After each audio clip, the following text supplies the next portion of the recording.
ka dugawu kɛ ka furu dayɛlɛ fɔlɔ dan bɔ an bɛ sɔrɔ ka tɛmɛ ni baara ye aw sago ala sago o kɔfɛ fana yanni an bɛna mikoro di o bɛ dugawu kɛ fɔlɔ dan bɔ ko o bɛ dugawu kɛ mikoro di karamɔgɔw ma fɔlɔ imam ma fɔlɔ n'o ye an facɛ baba Fofana Alihaji Fofana an bɛ mikoro d'ale ma ko ale bɛ dugawu kɛ ka kɛnɛ da yɛrɛ an bɛ sɔrɔ ka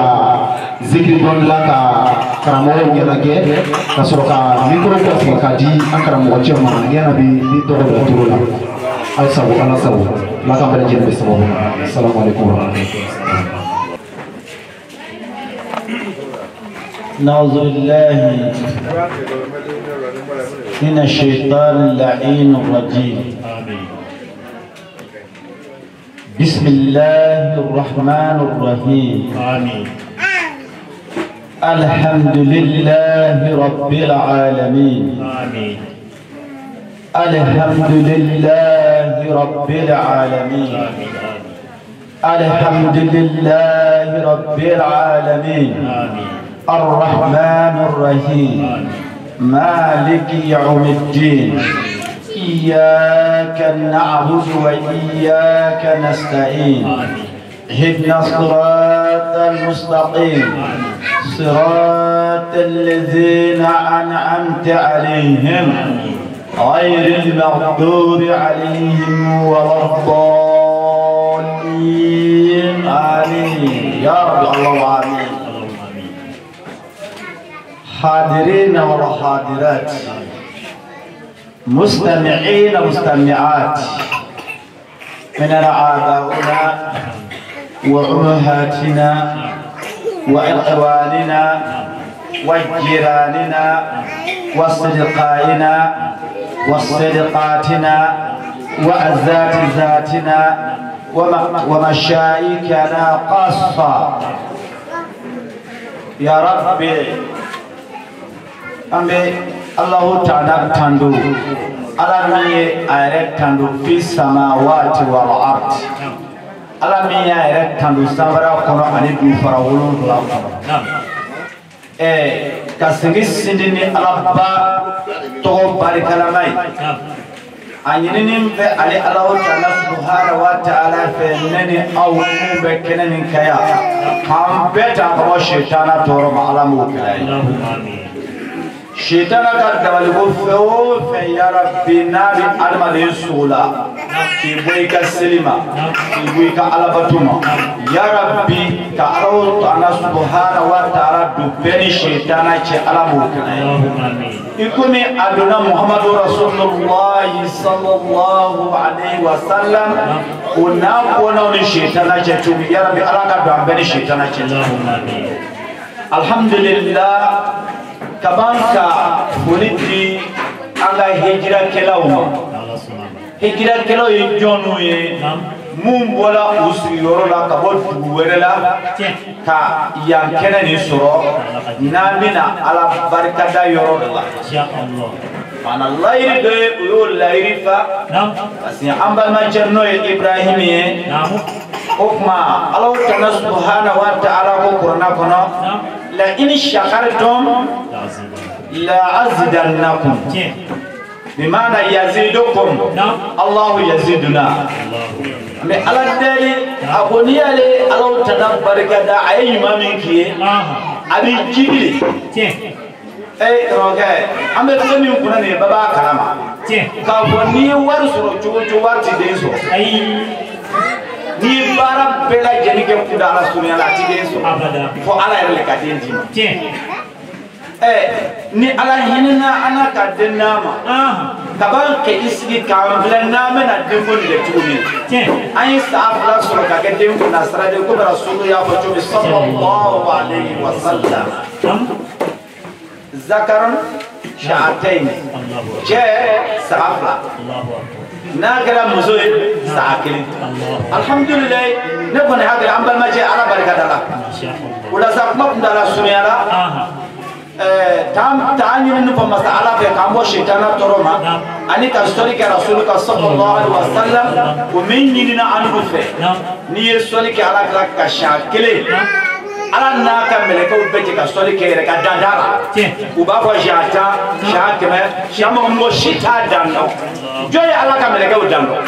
do ba du me ala ka meleke dando ibi bele fare mi ba be ala ya ba ka meleke o dando do be urukula jabe tawulu ko to urukula do gende ka kibro la jabe tawulu ko to kibro kama ke nuzo jati bana mena kuma sozo suno ngo jami bana na waye ko ni kuma no ye amina do mo gasila adu gama ko akarul umur awsatuha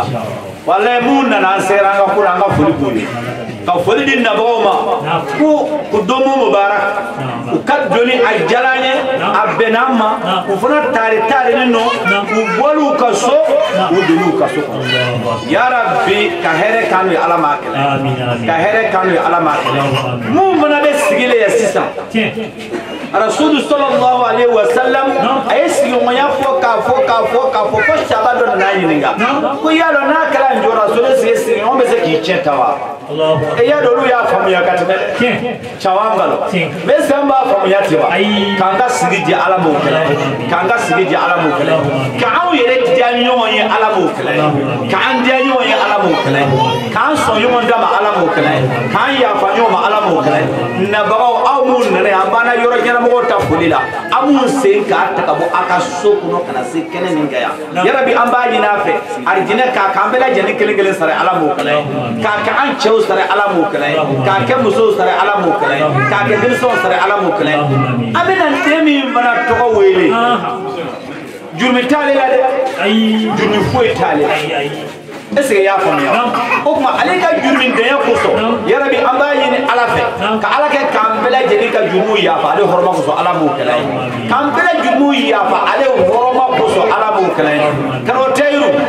wallahi mo go horma ko te chai so je ma bo ka de jamuli ka ba ko tienge ha wati teva suno horma ambe se kala kala ko ka ta se ba million gele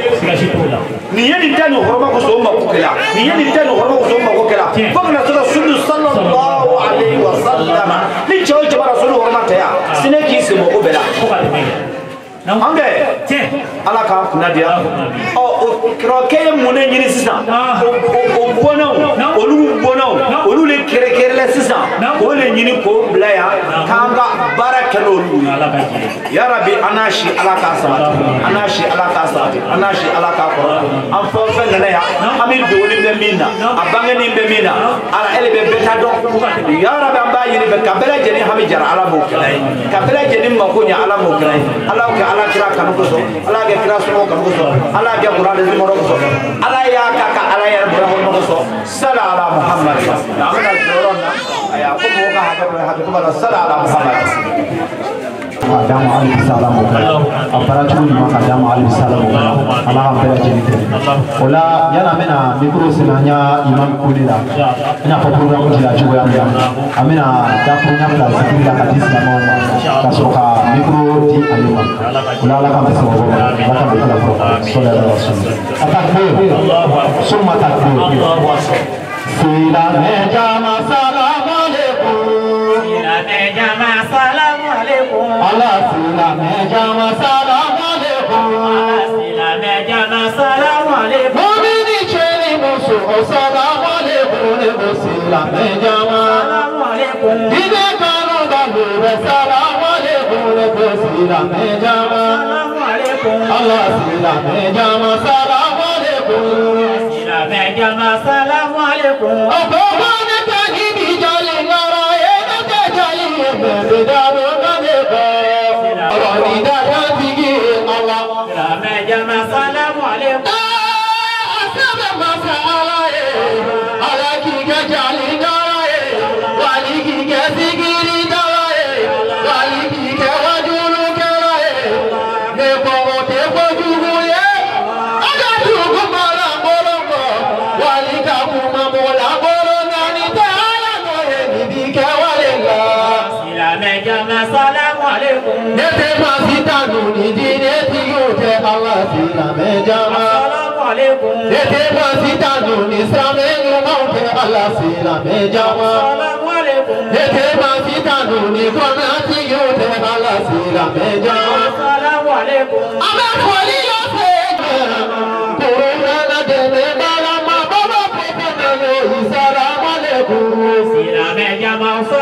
عليكم لبقول لسن كرامه بمسير مجمع السلام عليكم أنا قول لسن شيخ مرمى قدير دم مغام لما تدين دم مغام بقول لسن قرآن تيجم بقول تيجم سير مجمع السلام عليكم السلام عليكم أفانا تجيني وسدي كوني والله سلام جمع السلام عليكم بشاكي كوني إمام السلام عليكم نباو بك على كوبارو الله سلام جمع السلام عليكم نباو بك مجيني بارو الله سلام جمع السلام عليكم أفانا تجيني أبو فناكو الله سلام جمع السلام عليكم أبو سولو فناكو نيكو الله سلام جمع السلام عليكم مفولي لسي أنغا مورما الله سلام جمع السلام عليكم أعوذ ماتيني كوفولي من الله سلام جمع السلام عليكم كفولي لسي مسري فقاما الله سلام جمع السلام عليكم أدني نفنا بوتو ياسي كوفما سلام جمع السلام عليكم أمفولي لسي أنغا ياما الله سلام جمع السلام عليكم كفولي لسي أنبالا كوما الله سلام جمع السلام عليكم أمفولي لسي نبالا جمع بما سلام جمع السلام عليكم كفولي لسي مريدو بما سلام جمع السلام عليكم أي أفاني غوزيكيري كونما الله سلام جمع السلام عليكم الله سلام جمع سلام عليكم السلام جمع سلام عليكم تكبير تكبير الله ثم تكبير الله ولا الحمد لله رب العالمين أمنا ميكرو يلما كدي أكرم مغبا نوي شيخ فولي إن شاء الله أبنا تارامي ke abino jamni jamani do abe bobi ko la ko dalila ala ka bela jere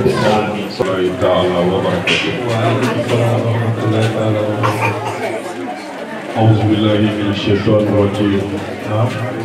بسم الله الرحمن الرحيم إن الحمد لله نحمده ونستعينه ونستغفره ونعوذ بالله من شرور أنفسنا ومن سيئات أعمالنا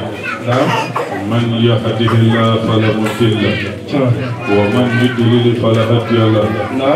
ونشهد أن لا إله إلا الله وحده لا شريك له ونشهد أن محمدا عبده ورسوله صلى الله عليه وسلم اللهم صل وسلم وبارك على سيدنا ونبينا وحبيبنا وشفيعنا قرة أعين محمد بن عبد الله صلى الله عليه وسلم والله مبروك بسم الله وبلغ رسولنا وكسول بسم الله وتعالى الحمد لله كرا عليه الصلاة والسلام أقول من كان يؤمن بالله واليوم الآخر فليكرم ضيفا lama nga dulon punya wallahi kadanga kira ka kuma kanka ani badiya ni sindimi rebe anu je ani kanumi banu je fatla ka do ko ka do yino fe wallahi ka fuli kire ka di an to ko ya nan dinge ibrahim kunima ma ko wallahi ibrahim ko mo ni mo ni ayuto wallahi ni mo ni ayuto ibrahim adama dino Ibrahim mogodo ani mogo besiga sigi Ibrahim mogo kanga sigi mogo kanga nyini ka gerala mogo kanga nyini ka do mogo kanga kafe sabu ama fuira nambao beke bo ama fuira nambao bekanu bukambo ni mogo bife ibolu ba kanga yele mali kilingili pela ni mogo tife ibalo alna ka bado Allahu akbar alni mogo bin bi ka suratife aka yele jogo to bi na loko ni tirefe Allahu akbar ni Ibrahim ta fiu la mi do kai mi do kai wallahi ani do kaka ami do fana nyina fe sabu mami kono kai na do ka we abi jabi wallahi mami bi mogo fe ni ari do ke mo ya bi so mo motive kana do nyina fe Allahu akbar la mi do ni Ibrahim fe anga temi soro noy mamadi ala pati balu ala pati balu na tol dala ci pamina ala fa isi la sila lon abado wala ka boyo ro la ka sere bay bu ñay ani talo temuli bi mo ka na avion ta temuli ka sabu ñi ci yo te dindima ñi muso yo te dindima nga furu ka te dindima ala li bi so ngi ki kerengere kati kalfa ila de re kalfa ila de nani na kalfa ko anyi nan tabu an jantu kalfa la mo kare an kan mo bina wajiri ke inshallah ne bina togola wasa oyi ninga bo me ko la me proti ama mo kan ni mam beti place ko ya don Ibrahim kabia dolea ay ambal man ci ko fana mine ina fo ay rafu Allahu akbar la kan kirgi pemmi o mine ci ko kilina Allahu akbar mo do be na kala na be iba soro kala mo be abi mo guluma ko sobbe kati ko na ma chella Ibrahim mo ko mina Allahu akbar na yi abi bunya be dana awa ire ba do ka bi fe Allahu akbar sabu ni mo ti fe ba ituma chama ka ko la bi ni ko Allahu akbar sabu tu su kunte mi ka semo Allahu meni mo tu su kunte mi ka sema la yere ma be opi mi yere bo na mo Ibrahim ke mo cinema ayere le bitama Allahu akbar donc o kan fa ma fu ka do ga yi anga demi soro ala na ni amin anga demi soro ala na ni amin la mi ya fani islam be fe be astaghfirullah si atanda ke astaghfirullah si atanda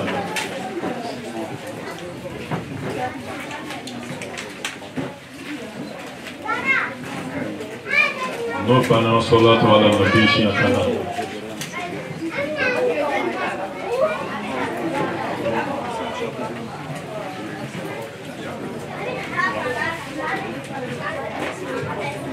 أعوذ بالله من الشيطان الرجيم بسم الله الرحمن الرحيم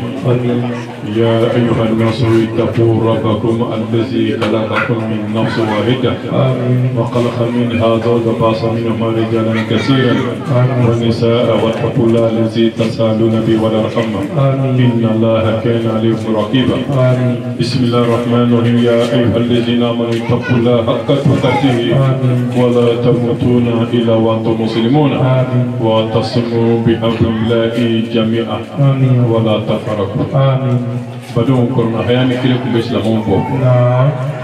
هل نلاكم كورونا هيان ورق تشيكي كلكم بو نام كيني منان مالا سرا aya bij la li kan damma ka foka bura ka be kati ko burati alala wallahi alay kan da kan da foka kati kwan kiringini be ka jija kan yere kosh wallahi kwan dongara songa la kasangela fiu kwa mitala la rafu azanga muin la fanire wallahi yala se bain la taala la ni se be tarora ka se tarora ka be sawa ta foka tarora ka fere fikin be so sayala ale kon tidu ala fiu Moi je me retourne. C'est venu moi dire ça va la tina. Mais allez les faire pas allez ni tailler c'est allez ni qu'à quelqu'un quand on a ça allez mais vieux faut qu'à soit la mumine d'afani. Pour les nés kanga chesti mumine ya sur le fruit. Allahu akbar. Atala pour un rien ma kalaba. Wallahi wa tasimu. Ibrahim kami barake ni to la ba ko ni siai ko te siai to fe Allahu akbar akalo jaman beje na kuma kan criminal no le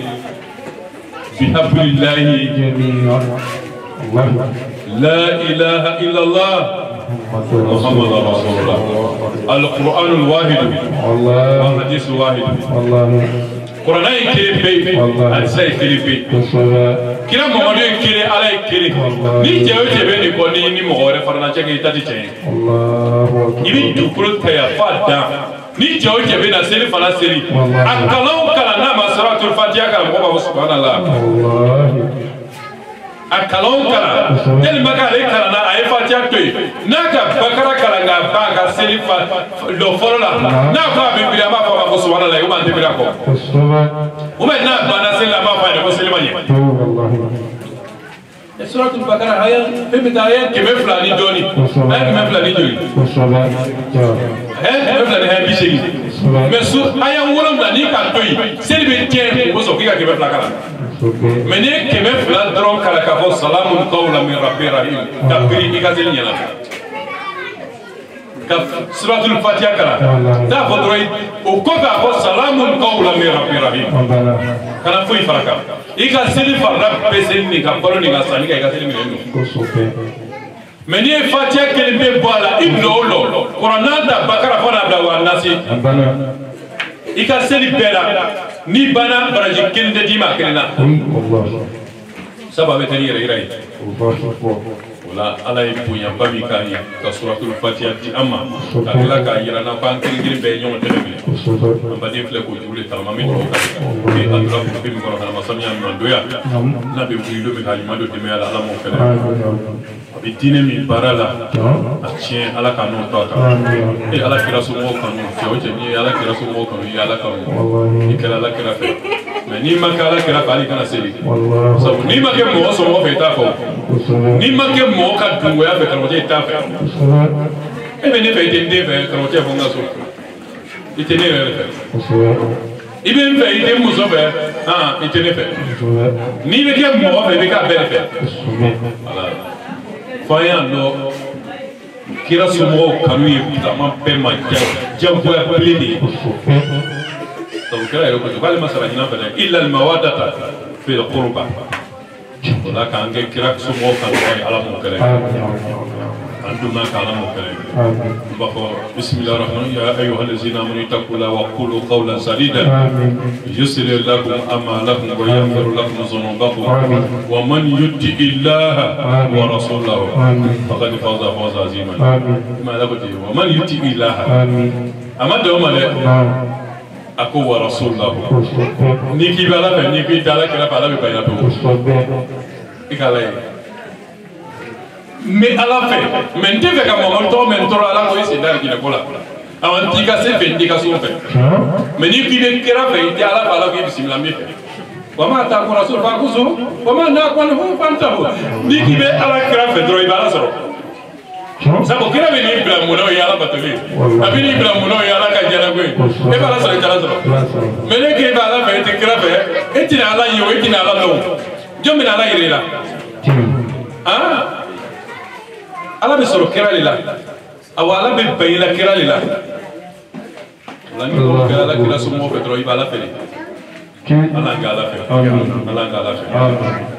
an b'a fɔ bisimilahi rahmani rahim alhamdulilahi rabbil alamin summa alhamdulilahi rabbil alamin lillahi mulku samawati wal ardi yahabu liman yasha inasan ويهب لمن يشاء ذكرانا أو يزوج ذكرانا وإناثا ويجعل من يشاء حقيما فشهدكم يا جماعة المسلمين وقد اسلموا في كان شيء أمر ما شيء إبراهيم كوري أي على أبونا ككرامة كدرجة نينغا بوسمة بعدي أما دومينا تي ميبك إبراهيم نالا يوكلاما ni ala shi di den man do min ni na ko Ibrahim na ibe dini ni ali wulu soya ba ko ala ni aw fala sa chama te ko be no ambo le gino do ka ki diu na ila ole ka di do ka ki le diu na ni ala ya fo be ka mala ta ba wallahi so ke ba wala to na la ko ai akan ko din to wele na imam al-Husayn Imam Hussein. Ismuhu Imam Hussein. Ismuhu Imam Hussein. Imam Hussein est un islam et qu'on peut pas. Fatima bintu Rasulullah sallallahu alaihi wasallam. Al-Batur. Kira be sallu mi salaka mo kirmi tunna kapsa tuyana ko mo kimpe. Kira Fatima tu. Kira sallu mi kanim wala. Kono fe kunti yu ko ka mita ti ala ka Fatima to kote. Muhammad wa ali Muhammad. Allahumma salli ala Muhammad wa ali Muhammad. Wassalam. Otala ka dimi to ako o din doliti o din flana. Ni ka ko seni refle anga bamananga na me jura abe to mo dola yi bama to mo isin usin to le ko nyuma flana ala san to le ko nyuma nga ɲuman sɔrɔ a nana dɔ wɛrɛ sɔrɔ ko nin ye ɲuman filanan ye den ni filatɔ ye ɲuman ani ɲuman filanan mɛ n'an ka den dɔ tɔgɔ de ko ɲumankɛ an b'a fɔ cogo di ko k'a ma tɔgɔ sɔrɔ a ye denw tɔgɔ la ɲumankɛ a ka faamu wa wala arabu bɛ ka na an ka tɔgɔ kelen kelen ninnu de lamɛn komi kɔrɔ bɛ o t'a la kɛnɛ kan t'o la an ta kɔrɔ an ɲɛ b'o la n'i ko seginɔ mɔgɔ b'a fɔ a ma ɲɛ o ni den min wolola kuma la k'a bɛ fɔ ma seginɔ ni ka mɛn tɛnɛn nɔ i wolola tɛnɛn don ni ka mɛn kari nɔ min wolola kari don n'i ko an ka denmisɛnw ma bi kari jɔnni bɛ kari don dɔn mɔgɔ mɔgɔ tɛmɛ tɛ san mugan bɔ n'i ka ma kari don a t'a dɔn ko kari yɛrɛ ye lomi ye a t'a dɔn ko sibiri ye lomi ye a t'a dɔn ko tɛnɛn ye lomi ye tɛnɛn yɛrɛ dɔ ka di ka tɛmɛ sibiri ni kari kan sabu olu tɛmɛna samedi ka sibiri gbɛ dimanche ka sibiri kari gbɛ wala dimanche don tɔgɔ de ko kari don ala man tɛmɛna den ka pati balo ala m'o kɛlɛ n'a sinji ka kɔn ala kɛ posi n'a ka suma ala kɛ posi filɛbagajugu masuwa ala kisa ma minɛbagajugu masuwa ala kisa ma ɲɛjugu masuwa ala kisa ma ka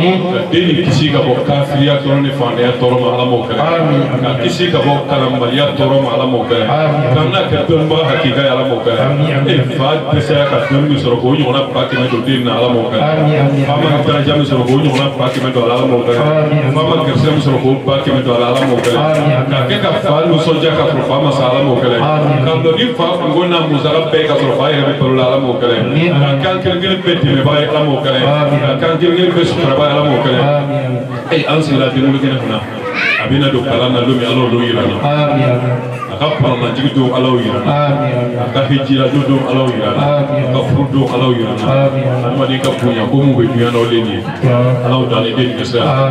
ala y'a kisi ka bɔ farigan misɛn ma ala y'a kisi ka bɔ farigan jugumanw ma ala y'a kisi ka bɔ sɔrɔɲɛ nagasi ma ala m'o kɛlɛ ala ye sɔrɔɲɛ mun di an ma ala n'a balo n'a ye fo taa sa saya ma ala kana kelen minɛ a la i t'a dɔn ko valeur bɛ ɲɛ na fo n'a k'i dimi i t'a dɔn valeur bɛ bolo la fo n'a k'i dimi i t'a dɔn ko sen bɛ pilasi la fo n'a kelen bɛ kari la hali ni sen m'o la i b'a dɔn sen pilasi ka bon adamaden sen kelen bɛ mɔgɔ naani pilasi de ta ni mɔgɔ sen dɛsɛra dɔrɔn mɔgɔ kelen tɛ se a kɔrɔ dɔ de bɛ bolo don kaman kɔrɔ dɔ bɛ na bolo don sen kɔrɔ sen naani de bɛ bila ka sen fila ka baara kɛ wala ala ka sen mun d'an ma k'o d'an bolo fo ka taa se an ka saya don ma ala m'o kɛlɛ ka kɛnɛ di ne n'aw ma ala m'o kɛlɛ mɔgɔ mɔgɔ sigira kɛnɛ kan k'ala yafa an bɛɛ ma an kelen kana sa kunnagoya ka fiɲɛ ala m'o kɛlɛ ala kana an su ka bila fiɲɛ na ala kana an su ka bila fiɲɛ na sinon mɔgɔ su ka bila fiɲɛ bɛ dɛ mɔgɔ ba tan kelen bɛɛ ka nafolo jira fiɲɛ ma lankolon bɛ taa lahara an fɛ bi cɛw cɛ ka wari sɔrɔ fo nafolo yɛrɛ yɛrɛ b'a kun f'a ka miliyɔn sɔrɔ ka se 6, 7, 8, 9, 10 a se mɔna nafolotigiya la nafolo min kɛra tuma dɔ diɲɛ n'a denw wala diɲɛ yɛrɛ ta de a bɛ sɔn ka bon dɔ la 1,000,000 depuis a ka ɲɛnamaya kɔnɔ a ma 1000 compter k'a di mɔgɔ dɔ ma ala kama 1000 gɛman filɛ n k'a d'i ma alihamdulilayi wara sɔrɔ i b'a sɔrɔ an ka nafolotigiw la a bɛ se k'a di jeli ma a bɛ se k'a di daribaga ma mais ale yɛrɛ y'a ta mɔgɔ ma karaba fiyewu ne ka nafolo la bi n bɛna nin di ala ma 50 000, 100 000, 500 000, 1 million aqalla minhum naqirun o dɔgɔyara an ka nafolotigiw la an bɛ dugawu kɛ nafolotigiw ala hinɛ aw la ala hinɛ aw la ala hinɛ aw la nafolotigiw man kan ka jɔrɔ n'o ye dɛ i tɛ non ka kitabu da kala kira fa alayhi salatu wasalam ko ala bɛ n'an ɲininka dɔrɔmɛ 0,5 an ka dɔrɔmɛ kelen bɛɛ sɔrɔ cogo k'ala b'a ɲininka la a sɔrɔ ni kɔfɛ k'an y'a bila min a sɔrɔ ni kɔfɛ a sɔrɔ cogo tɛ dɛ a dogun cogo ani y'a wa ma i ka nafa ti mun na i bɛna min di i y'a di mun kama mana nafolotigiw filɛ a bɛ sunkalo payɛ min kan ka 1000 d'i ma hali i t'a dɔn ye min kan ka malibɔrɔ di ma i t'a dɔn ye k'a sɔrɔ maa lɔ ko ala tilala baara la ala ko suratul hud kɔnɔ wa ma min dabatin fil ardi illa ala la yarzuquha wa ya'lamu mustaqarraha wa mustawda'an kullun fi kitabin mubin dan vete dugukolo kan ko min bɛ mɔgɔ dɔ balo la o tɛ yen hali n'a bɛ ibrahim kɔnɔ k'ale le Useni Bala ye sasini Useni bɛ jamanatigiya k'a kɔfɛ n'a hakili la b'ale bɛ Aliyu balo la tɛ dɛ Ala yɛrɛ b'ale balo olu kosɔn sabu gɛrɛsɛgɛ mun n'a bolo Useni sɔrɔ ni kɔfɛ Ala b'o fara gɛrɛsɛgɛ kan Useni bɛna fɛn o fɛn kɛ Ala b'a fara gɛrɛsɛgɛ kan donc ale yɛrɛ bɛ dumuni ka Useni nɔ na ka sɔrɔ a ma baara daminɛ an denw de b'an balo la o i yɛrɛ kɔlɔsi kɛ don min mɔgɔ dɔ den tan balo ka nɔgɔ ka tɛmɛ den filatigi kan depuis yɔrɔ hakili sɔrɔ i bɛ kɛ ka dumuni kɛ den dun gɛrɛsɛgɛ la donc fɔ olu tɛ dɛ i ka mɔgɔbaw don den dɔ sɔrɔ ni kɛmɛ a ba dɔ la fɔlɔ la i fantanya fana na ne bɛ n'aw bila yan wajibikɛla ye segin ka nin comme kuma dɔw bɛ yen a fɔbaga bɛ yen a mɛnbaga bɛ yen ne de bɛ se ka fɔ la sabu la nuru de bɛ komi jasa wa sukura voilà n tɛ sara ɲinɛ mɔgɔ fɛ n yɛrɛ tɛ taa dɔn ɲinɛ mɔgɔ fɛ n bɛ fɛ aw ka Ala dɔn dɔrɔn a ka taa Ala ɲɛ non i taara n ka so min balo i ma taa n ka so min balo Ala bɛ yɔrɔ bɛɛ ya nafolotigi de dumuni o tɛ balo la voilà wa kɛ nafolotigi de dumuni o bɛ balo la donc ni karamɔgɔ ka taa wele tɛ se ka tiɲɛ fɔ nafolotigi ɲɛna n ko k'i sɔrɔ Ala m'an dɛmɛ na a' yafa an ma nafolotigi n kan taa aw ma n kan bɛ bakiro de ma. a bɛna kuranna ka to ɲɛ dama dama kan ka sɔrɔ ka mikoro di an ka seku ma ka bɔ Abubu n'o ye Seku Umaru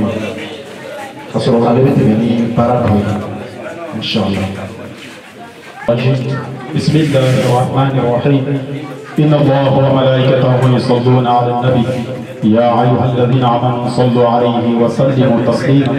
اللهم صل على محمد وعلى محمد اللهم صل على فاطمة الزهراء وعبيها وطالبها وبنيها والسر المستودع بها عدد ما أحاط به علمه صلاة دائمة بدوام ملك الله ورد الله الذين كفروا بغيظهم لم ينالوا خيرا وكفى الله المؤمنين القتال وكان الله قويا عزيزا نرد بك الأعداء من كل وجهة وبالاسم نرميه من البول بالشجر إليك رسول الله أشكو نواعيبا من الدهر لا يقول لها المتحبب وعيني أرجو لها غابقة الجنة فإنك لي جاه وحسن ومعك يا رسول الله أنت عمدتي فاعرسني بشدتي. السلام عليكم ورحمة الله تعالى وبركاته. الحمد لله أنغرمو نوي أنغا شيخ ماري شيخ ما سوادو أبو علي أنغا إنبسي جامع مصطفى إنبسي مصطفى انترناسيونال علي أدريتي دو الحمد لله ayah segera insyaallah aku yani akadu akawaladako ayam forbi do kakai ni pe anga punya plake corona la ka presra do habatu aka insyaallah pelajini ampawa na karmo anampau ana corona do pelajini insyaallah. أعوذ بالله من الشيطان الرجيم بسم الله الرحمن الرحيم اللهم صل على محمد وآل محمد بسم الله الرحمن الرحيم الحمد لله الذي أنزل على عبده الكتاب ولم يجعل له عوجا قيما لينذر بأسا شديدا من لدنه ويبشر المؤمنين الذين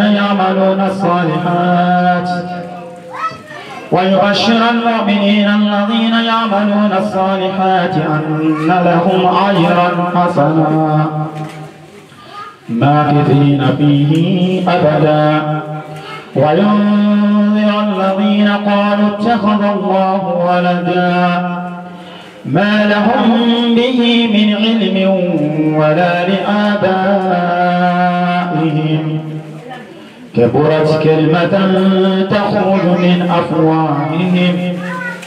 إن يقولون إلا كذبا فلعلك باكع نفسك على آثارهم إن لم يؤمنوا بهذا الحديث أسفا إنا جعلنا ما على الأرض زينة لها لنبلوهم أيهم أحسن عملا وإنا لجاعلون ما عليها صعيدا جرزا أم حسبت أن أصحاب الكهف والرقيم كانوا من آياتنا عجبا إذ أوى الفتية إلى الكهف فقالوا ربنا آتنا من لدنك رحمة وهيئ لنا من أمرنا رشدا صدق الله العلي العظيم. اللهم صل وسلم وزد وبارك على رسول الله وآله الأطهار على رسول الله وصحبه الأخيار. اللهم صل على محمد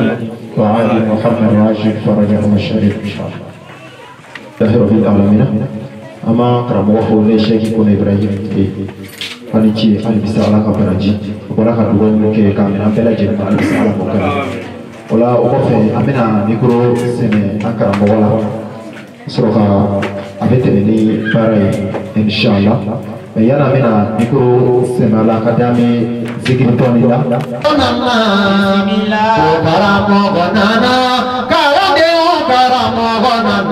Bismillah Karamogonana Kaladeu Karamogonana Bismillah Karamogonana Kaladeu Kalapanana Bismillah Karamogonana Kaladeu Kalapanana Bismillah Allahu Akbar Allahu Akbar Amina dan yorona kami kurji agar Muhammad kuwati kuru kama insyaallah. أعوذ بالله من الشيطان الرجيم بسم الله الرحمن الرحيم الحمد لله رب العالمين اللهم صل وسلم وزد وبارك على عبدك محمد المصطفى في البلاد المنتجب في الميثاق المطهر من كل آفة البريء من كل عيب المؤمل للنجاة المرتجى للشفاعة المفوض إليه دين الله وعلى أهل بيته الطيبين الطاهرين مصابيح الدجى وأعلام الهدى ومنار التقى والعروة الوثقى والحبل المتين والصراط المستقيم وعلى أصحاب الأخيار المنتجبين وعلى جميع الأنبياء والمرسلين. السلام عليكم جميعا ورحمة الله وبركاته. يا سيدي الله توبك مكان كافوك أولي مندو كان يمن كيسي جاما أني فولي لبركة نيني كاجيدي أكون تيبا نوي محمد ala ka danfɛnw la dafalen ani ala ka ɲɛda ka sin a ka danfɛnw ma a n'a sɔgɔ mɔgɔ sanumaw minnu kɛra ka kotow n'a ka diinɛ dɔnnibagaw ye a n'a jɛɲɔgɔn jɛlenw ani ala ka nabiɲumanw n'a ka mɛlɛkɛw n'a ka jɔnɲumanw bɛɛ lajɛlen k'an faw an baw an ka alimamuw n'an kɔrɔw n'an dɔgɔw fo kɛnɛ nin kan n'o ye adamadenya ka kɛnɛ dɔ ye adamadenya juru olu bɛ bama ni ko minnu dɔ ye o ni ala fana ta tɛ fɔ ɲɔgɔn kɔ n'an b'o kɛnɛ kan o foli kɔfɛ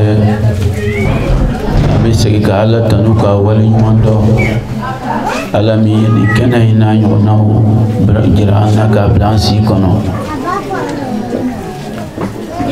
nin bɛɛ ye mun ye alimami ye aya min kalan k'a d'an ma wa'tasimu bihablillahi jami'an an k'an bama ni ala ka juruba in ye nin y'o dɔ de ye donc a bɛ fo a ka baara la tijani kenya halbi ala kodi ana bela jelma ka bela jelen jidi kanana ni lahara here ko no ya bela jelen ka hina ngata ba wala ka yafuma wudu kirana samo sanma ka sunna do bano ka yere fana an kana ka bela ka jonimo ka siraka an balu ka fatu ka here ko no ala mo ya an islam bela jelen na ngwambe nyon hakil na jigi ni wakati nuna da warate imam bana kuma la ka aya minun kalani ka hadisa minun kalani wallahi ni bambo islamo na memmenike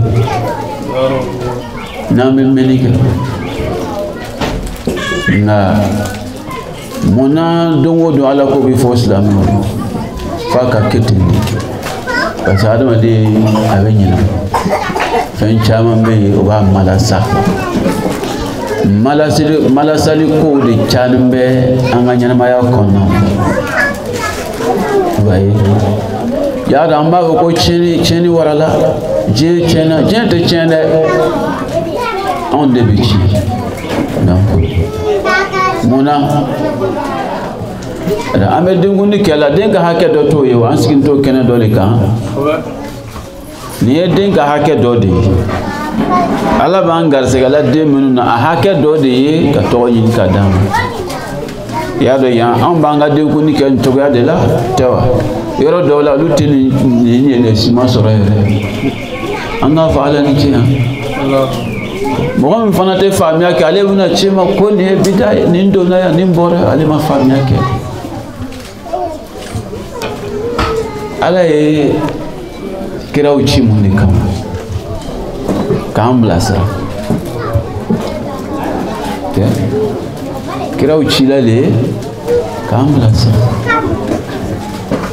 angara madiyam senka sabati tuya na fara kan ga nyon kanu ambe se kan nyon kanu ka soro angara madiyam sabati donc fengo feno be se ko juru ni bamba o yini asbabu kacha ni adoi ono ya adama den yakoi imam aya fola min kalanga dama o aya ne be min fola ya ayuhan nas alaka wele kandu ka sambe kelen maha minun temana minun be senane minun munana wele kan sin be bedema tout le monde est concerné ya ayuhan nas bayno ya do ko fa ya ayu allazina amanu bi tumado alaba ka kuma yasi limania minun sona aleta makatu kira ko buna ka walandata mado abe kuma karangare uluma afo ya ayu allazina amanu mais ni aya na kodi ya ayuhan nas au adama di au muro right ittaqu rabbakum hey ay sirati alanya ne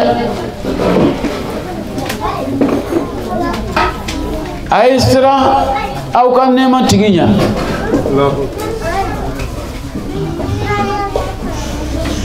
ay sira wala dombanya de ay sira ugar se gabanya masamba ukene ay siranya masamba ubana ay siranya masamba no de be au hakili sigi ka u jasigi ay siranya masamba u jati ay sironya masamba ko ko be dabalti ko ay sironya me o siranya no koro muye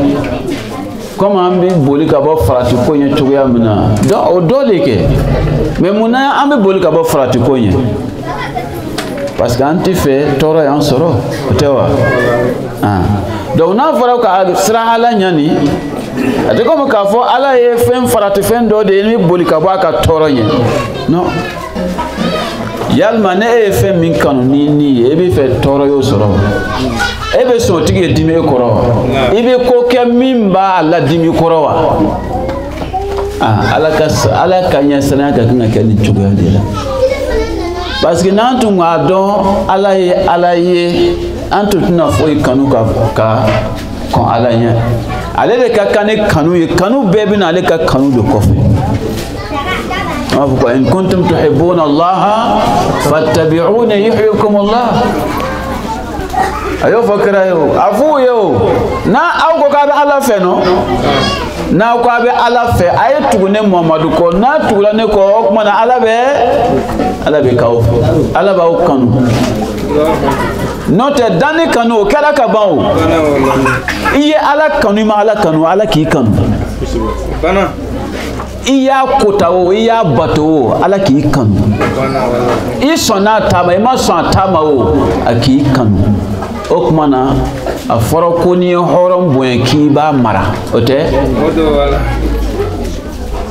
nka n b'i yɛrɛ ye ta k'o to n'i y'o bonya ale bɛ muruti ka tana kɛ donc an ye kɛ hɔrɔn an ye ni ala cɛ fɛn min ka kan ni kota ye o tɛ ala ye an ka kan k'an ko dɔ min ma o tɛ ala ye jɔnni bɛ se a la mɔgɔ bɛ se a la jɔnni ne bɛ se ka bila kɛɲɛko la o bɛ yen wa n'i y'a ye k'i bɛ mɔgɔ bila kɛɲɛko la n'i bɛ se a la de a tɛ siran a tɛ jɔrɔ donc n'a ye min ka ka d'a ye a ye anw dan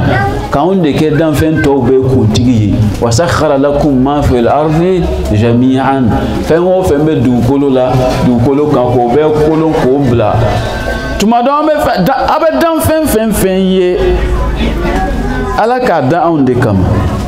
a bɛ se ka kɛ tuma dɔ an b'a ye ko a bɛ tɔɔrɔ kɛ mais a bɛ nafa min don anw ɲɛ t'o la a m'a ye parce que fɛn o fɛn bɛ sankolo ni dugukolo cɛ ala y'a dan anw de kama n'i ko kalo n'i ko tile n'i ko sankolo n'i ko dugukolo n'i ko kuru n'i ko baji a bɛɛ danna jɔn de kama anw adamaden parce que a ye anw de k'a ka koto ye dugukolo kan a ma dan fɛn wɛrɛ kɛ a ka koto ye dugukolo kan inni ja'ilun fil ardi khalifa jɔn de est ce que dan fɛn wɛrɛ de anw tɛ wa donc an ka ɲɛnamaya bɛ taa ni sababu o sababu ye an bɛ sigi dugukolo kan ni sababu o sababu ye wa sakhara lakum ma fil ardi jami'an hatta ka kulu bila dugukolo kan min na wal arda madadnaha wa alqayna fiha rawasi aya wala la koli kwa ka kulu ka dugukolo genge mon kama antamida bikum dugukolo kana na yerera na we yaro dugukolo yerera bito ka kero dawla tewa an fe akona alhamdulillah ala ka an gon kisama note atumike masiba dan parce que n'a kɛra anw fɛ yan soti dɔ tɛna to yen o anw m'a lɔ o sabu ka o kama dɔw dun ya dugukolo sigilen b'a ligne kan de f'a ye kɛ san o san a bɛ kɛ de n'a dun kɛra n'a degré sera hakɛ dɔ ma dɔrɔn a bɛ n'a yɛrɛ ala k'an kisi n'a yɛrɛ la i b'a ye nin bɛɛ bɛ taga i yɛrɛ sigilen i seko tɛ o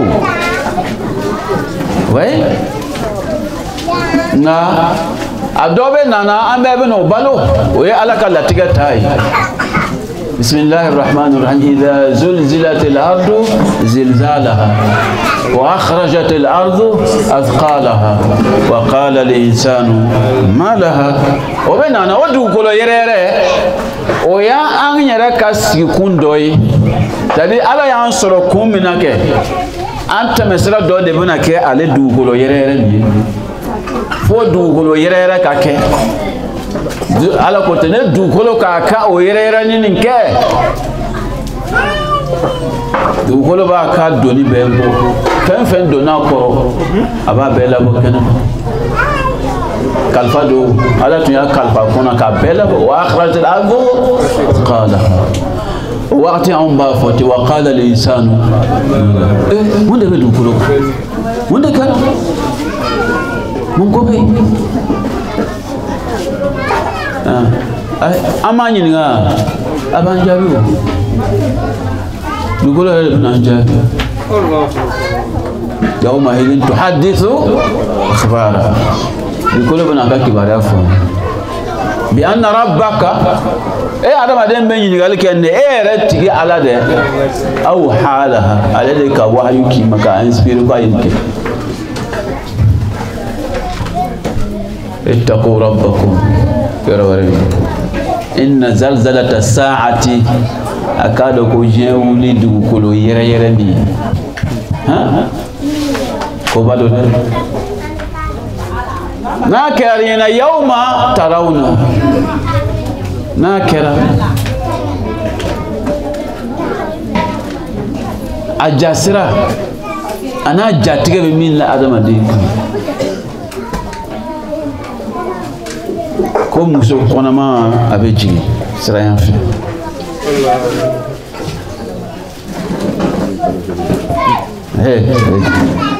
a ma dan o ma dɛ wa tadhalu kullu murdi'atin amma arda'at muso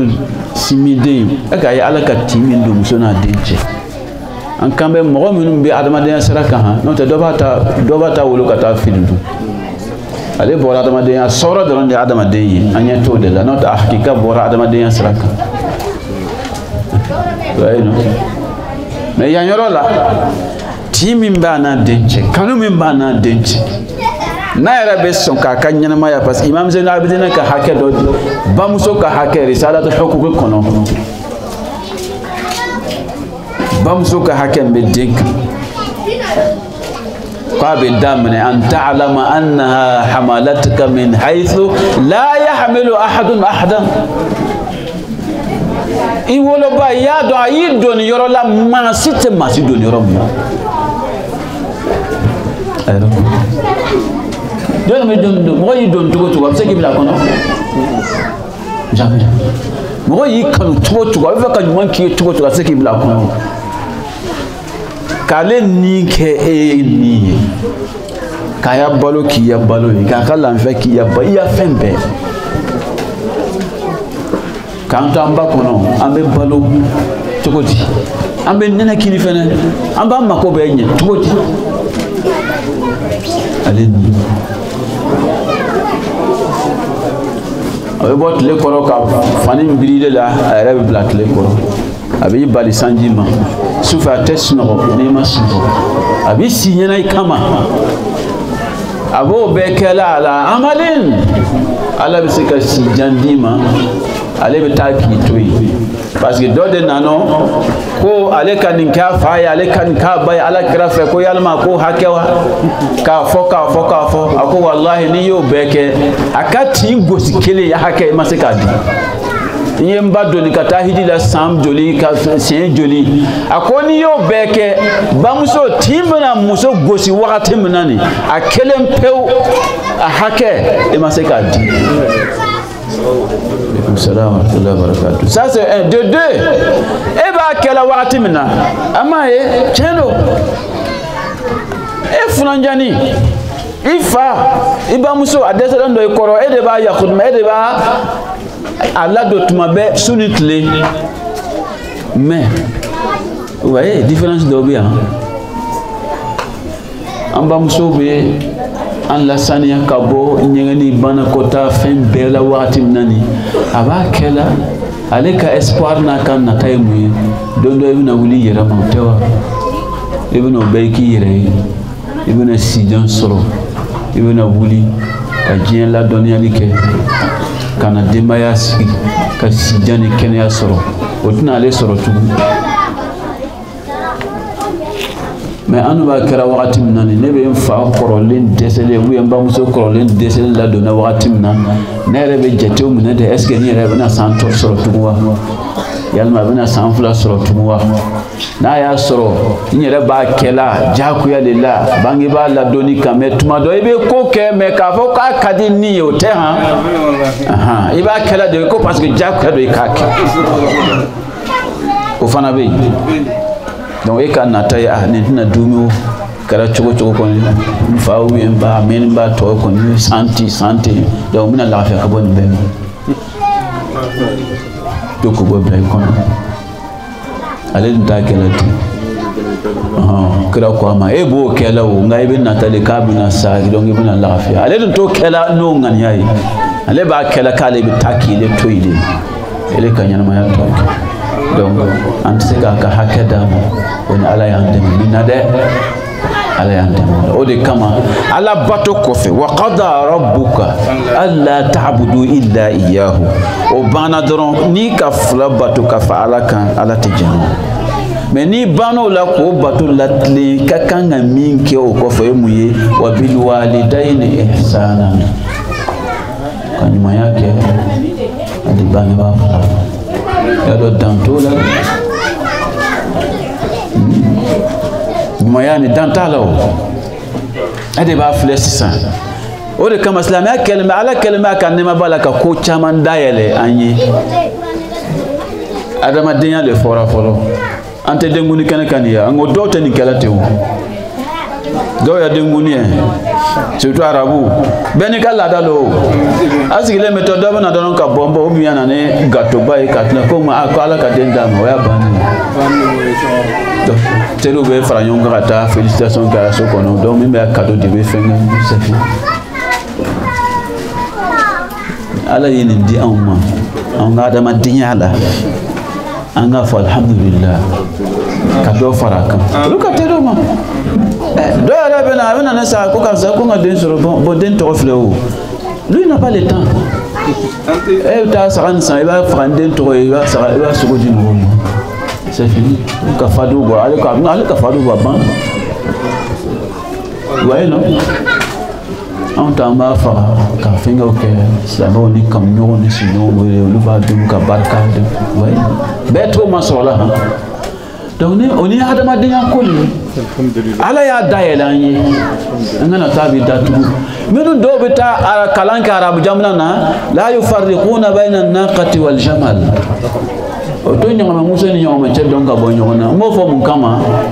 arabu sigilmo ya ladanu ya adama dinya ko min kani ulute anulu tara kala min ken ulu mo bonyo na ale bena ya ale tara dugu min na ne o be fando chogo na ale ko ni ma fando tendron ki tesla olu be de goni ga chogo na ne mo ke dora ay ko ne bidai ne fanga ama fifa ay kalanga ngama fami wallahi darasa wa lam yafham alima wa lam yatathaqaf amado alai andan kan kemu shuruban wa qabail muna tumse gambe ke keleno litaaraf min baydun in akramakum inda allahi atqakum ayisra alanye ni min ka ala sranya ka bode ka suru ni ala la ka tene beka ngan yaw ke faso ni shiyaw ni dugu ni jamona ni pour ka ay nyono ni fanfan to ma dan nyon chelu ala to mi se ka ke ma fanfan dan nyon chelu na ya do kundo de kamana na yodo ko beni ka lada siya chama lada beke adama de jamakulu ka hakil batigu bena minka ameta modeka anye bala adama de mana fara nyonka hakil ma we fara nyonka jamakulu la sharia ka soro par exemple ala ka sharia madi ulu talon ko ay na anye siwo anye bengando ke anga jama be se ka ta to yam na mo be se ka la mania to yam na nyon to be se ka ban to yam na nu na na beka aketola mo sima yere kan nafa ayere kerengere bolo maflede ale ya file anga jamakulu be se ka ta fo samante ya sala kan chogo juma ne beko hakilnata nu ye luwa o luwa sigi etnata ala ka sharia si soro jian yoro sina be foni ko teso walaqad karramna bani adam ala de yoke anyi mais fan yo don chero anga ga nyogon la degi kata do takana faran yere taka dame me ban fe ba so ba sien chamana am on ta amma la tarabolo min ka te do fe ni tara nyebo feke ni nyumando na do ta ibe na fara taka kana ta jugumo de taka na do ne bo fe arab jamana o fle ni yeke parce que na ko na do ma bo arabu arabu de ma chinin be ke ka dina nyami ka dama an sigilen ti ba me nyon ka fele ka nyon dangana ke te trabia e shete abara mine be arabu de ma be nyami wa an fa o de yake wa la Bon market. donc fa yo de fam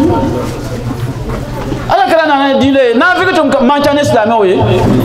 imam fele o du kala la Wallahi. o jala ka mo jolle la se min ta mata kala kenaka Kaja. o kacce min tara kene kan ye o tara kene la fana ala kira kew minun lo kulu ka ku kana jigi few anu ka faga ka ba kana jigi o kam ke o ma boli ka jigi o ma se ba o be makewa a donc o photo la o te o emuye na fi ko bana fi ki kan o fo minun tamna on yon ke kan o fo fo do be ta fo la kwa be abe kuma na sahaba o kan do na baraka o de o be sa o be mo ke kafiri wa okay na be mo ke kafiri o kuma na sahaba o kara kafiru yake o li yon faga an da ye kana fo ku yon faga ka sa de jotum mala ka sa jotum tala e ko ne kafiri o li be yon faga o lu te kafiri o li yon danga o lu ma ke kafiri ko keli wa foni akera kaban do de ko anga de na ya ndade mo fla kele la o una na kitima ha o na nga imam fe imam ala ka sidane kena di nga imam mo ko imam an goni blala nyona na na kititiga kasa kitafo kasa kata kona kitafo parce que ni kiti bina tiga bede bitafo min jobala o min jotala o abebi tafo ele kon bi sigi ka la de cho parce que juru do le bi le bolo e gaye kiti do le bi le bolo inshallah keto ga do le bi le bolo ele baraka la o de kan amaye do le baraka la o de kan donc mais bi fula be la mais ni yu fula be la mais c'est e be soro ka fula kiti ngwe kanga tige to ya mna vala kaza kerata ka e jota la kasa e de kanka kiti tige ama kana ni dungo yo parce que dambe do de be stratégie do de be ablale ndo adama de onyo nche be ba do ko anini kerate chebe na chenten mais tuma do o de be dugo amma donc fa ye selo ni kela uma o le menu ye noro tan islam ya walanda o ye ka do fara takani note ala ma fo ko na kono o ma min ummatin illa khala fiha nadhir farafin ay sabali an jona yela la an bana yela la fuka damateme an ye hina yela la quoi an bana yela la trop ben nana buanka tubabu nana utano buanka arabu nana buanka mta fo islamou de afora kan yake islamou ma fo kan yake arabu yi la différence entre les deux aforo kan yake islam bere o de ma fo kan yake arabu yi arabu ye shia o de na fo shia to be tugo mna o tubo ya chene ne jobato la ka ko mamadu ya nali yen o era to be chene ke an va wa jobato ma nyon ke ta ke qur'an ta ba kono qur'an ba be fanyi o de famu ka se ka islam ya fabu ko arabu ye shia do le na fo an be tugo ya mna san islam ya be na o to be jobato la ala chama de tubu fe eriba be dumu fangatigi ale be mo la fulen ka joyi kabila wole o tlantal do désert kono ne fanga kara mi ale be ta beto kan ko faga ka muso mone ko ke jo muso we ka chaw mona ko ke jo o de tumbe bingani ani yon tachi ani yon domo ko jugutumbe ayara tumbe min temi imaginer no e kay ba muso ele taka ababa muso taka ka muso yi o tumbe arabu fe fo Qur'an nana dambla la wala tankihu ma nakaha aba'ukum minan nisa ala nana dambla mbela afa ya muso menu fura kan olu furusa ay dambla la min tamana ya fala mais désormais khalas akana ketan. Alors voilà, c'est un peuple qui vivait dans la sauvagerie. donc ala de to aka hina na kana kira la ba boni ni yan fe na ka yi ko ala kira segala ala kira nya na fa ira tarafo ma udhiya nabiyyun mithla ma udhitu kira ko te ko kira ma toro ina fo ne toro la tuya Allahu akbar bueno ala kira bitani fo yoro mena mo kira do fagala ke kira chama fagala mo bolo aw kullama ja'akum rasulun bima la tahwa anfusakum fariqan kadzabtum wa fariqan taqtulun okmana ni kira chika na uma nu na ne fenye minte ata aw ni dungo fe aye kira aye do galontiga ku ke galontigo ye ku ke ma to ye wa do fana ku lo ke muye akulu fa o ma kewa kira chama alo donc ala itola kana kira laban bo arabula non tani nabi la isa fala ta arabu ya ma arab kan fo ale kan lughat aramian la langue aramienne nabi la musa al-ibriya lugha al-ibriya o ay no kira babi joli ni ba sura arabu kono min la ko lona o mo nani minu ya arabu ya chema sisan o ne taara kalan kɛ Égypte ye forokiya cogo in ko don cogo bɛ yen o tɛ yen wa e nana yan ko n'an ma fani don comme Égyptien k'an bɔra silamɛya kan e taara Sultanate Amman olu bɛ fani don fɛngɛ bɛ k'a la yan donc o y'a naamu ye i n'a fɔ yan an ka pan fani bɛ cogo dɔ la couleur fɛngɛ nin olu b'o o y'a tradition de y'o ye o b'o de siri donc o de y'olu fana ka tenue traditionnelle ye e ko n'a m'o kɛ e taara kalan kɛ o yɔrɔ la yen ou bien i mira arabe la ka na ko n'an ma fani dɔ ten dɔrɔn ko o kumana an bɔra a la o tɛ i taara Kuwait ou bien Arabie Saoudite fɛngɛ la olu bɛ ya forokiya gbɛman nin don k'a tigɛ ten désert mɔgɔw tɛ wa e ko n'an m'o don k'o tigɛ k'a yɛlɛ dɔrɔn ko an y'a jɛ e taara Syrie ou bien Liban ninnu olu bɛ fani don cogoya min na o fana lɔnni de kɛ e ko n'an m'a don ten dɔrɔn ko non ko on a raté jɔn an bɛna tugu jɔn k'o la sisan o y'u ka tradition de ye o y'u ka laada ye adamadenw ka laada n'u ka ko cogo la ni u ma don ala gasi la ala tɛ kuma na mais e nana dɔn sisan k'e bɛna o kɛ bida ni fɛngɛ ye e m'a faamu e de ye bida ye mun na parce que olu m'a fɔ ko nin ye an bɛ min kɛla nin farida le ou bien musaabu de tɛ non non an b'an ka adamadenya ko de la an ma don ala gasi la kɔnɔ ala t'i da maga la silamɛya yɛrɛ t'i da maga la parce que bida ye mun ye ka fɛn dɔ kunna kuma ka inventer min tɛ diinɛ dɔ ye ka na bila diinɛ kɔnɔ k'a fɔ ko diinɛ dɔ de ye n'i ma kɛ i bɔra diinɛ na a fɔ o de ma ko bidaw ni mɔgɔw y'u ka adamadenya kɛ o ma don ala gasi la imam basi b'o la vous voyez non donc voilà Ahmed Ngouni la ni alhamdulillah la ka den malo ka barika de furu la an b'an ka furu kɛ cogo mun na bɛɛ ni ka furu kɛ cogo o ye adamadenya ka lahalaya ye an m'a ye al-imam Ja'far bin Muhammad Sadiq alayhi salam a n'a jɛɲɔgɔn dɔ a n'a ka sahaba dɔ tun bɛ tagama na tun bɛ yen o tɛ wa adamaden bɛ adamaden ɲɔgɔn san k'a mara k'a k'a ta ye o tun bɛ yen ale cɛ bɛ tagama na cɛ de k'i yɛlɛma k'a ka funanjani wele kelen fila saba a ma laminɛ a sinna ka ba nɛni kɛ ten komi u bɛ ɲɛmɔgɔden nɛni kɛ cogoya min na o y'a sɔrɔ ani jɔnni bɛ taama na ɲɔgɔn fɛ al-imam Ja'far bin Muhammad Sadiq alayhi salam ala kɛra ko imam 12 min dira anw ma kɔfɛ a wɔɔrɔnan o de ye nin ye ale taara bɛn Maliki ninnu ɲɛ wagati imam Maliki ninnu ni Abu Hanifa ɲɛ wagati ale ka kaburu de bɛ Baqiya la Madina nin ye a ko cɛ ma o a ko ne n'e ka jɛɲɔgɔnya ko dan bilala la bi à partir d'aujourd'hui e ne tɛ tagama ɲɔgɔn ye a ko Mawlaya n kuntigi mun na a ko i ka fana yali neni min ye e ko kɔrɔ ko non ko ale mɔgɔ ninnu tɛ wa qu'est-ce que ninnu ye mɔgɔ dalamɔgɔw le a ko la e ma faamu i ma silamɛya faamu a ka règle dɔ di général awalam ta'lam anna li kulli qawmin nikahan yahtajizuna bi an zina e ma dɔn ko ala ka adamaden kulu bila diɲɛ dugu jɔn de ye adamadenw bila dugukolo kan ayubu la te gbanza ala ma adama de umbla yoro sifa ka fendu ma bu ka adama de yake ni miye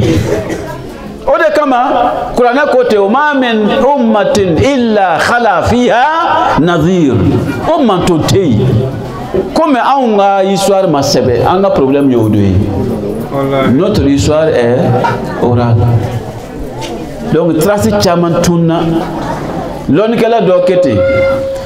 ako akaya mo nyiniga ko jonde les plus riches dans le monde mo mi wati ke katame peka do mo ka do tako tofo do ko lon kala do ko non karsa do be ki ta fo pour ka ba ko ni cité hein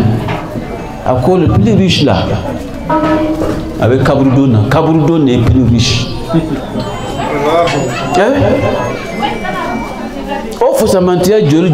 donna du golo koro tunate. O tala. A chama. Faut se mentir. Même ba ma de nafa. Loni. Na dana ala kra kelempe o shu donna munde tora.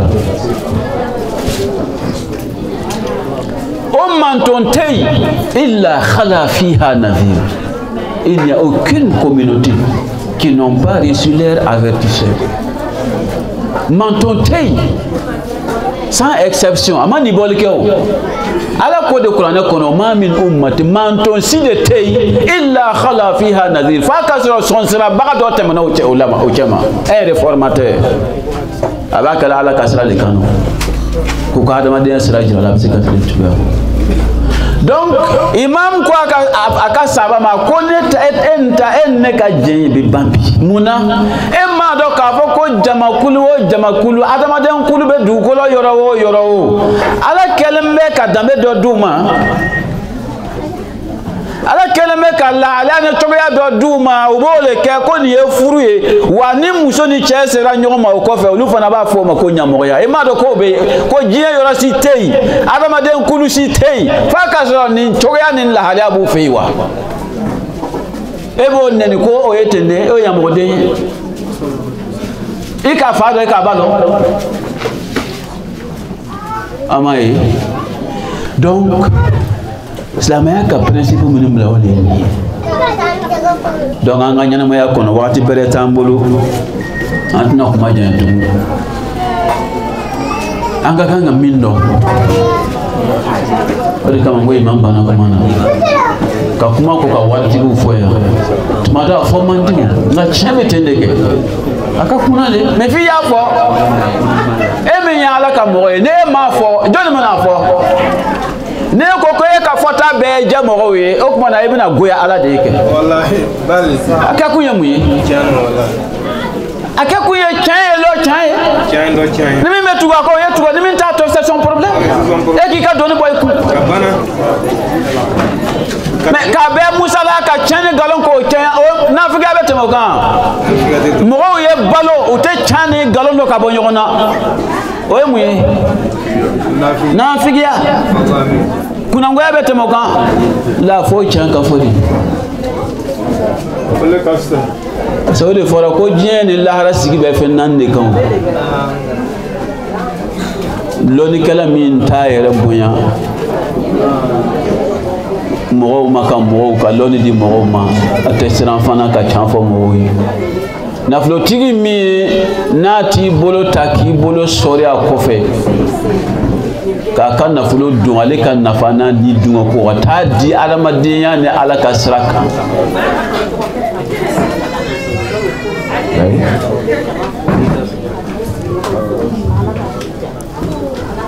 nta do kunfi ale fana ti yere bon ka loni yini mona ben fo loni kala ma so aka barake mumke nta do kunfi bana loni sorawa kunfi bana sratawa okay nin warti fana ma aka war min diray ma kalfa de bew itate do ibi jija ka ala ka hakene adama dem ka hakke bo ala nen no sima ka barake baye nyana ma ya be nyami wa modela Oui. Al-Imam Musa al-Kazim alayhi salam. Aya Imam Sadiq min fiye ni na le denke Imam Wolubana ale kodi. Ako istahidu fi an yakuna zamanukum 4 sa'at. Ambede kodo ha.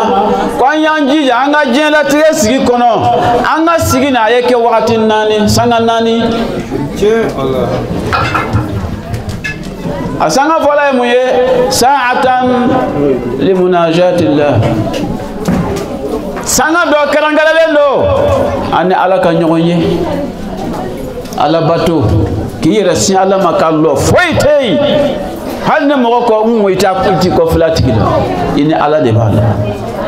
ka bato fe min kadi ka de la fe wa qala rabbukum ud'uni ala de ko nya delu ala dun te la du fond jamais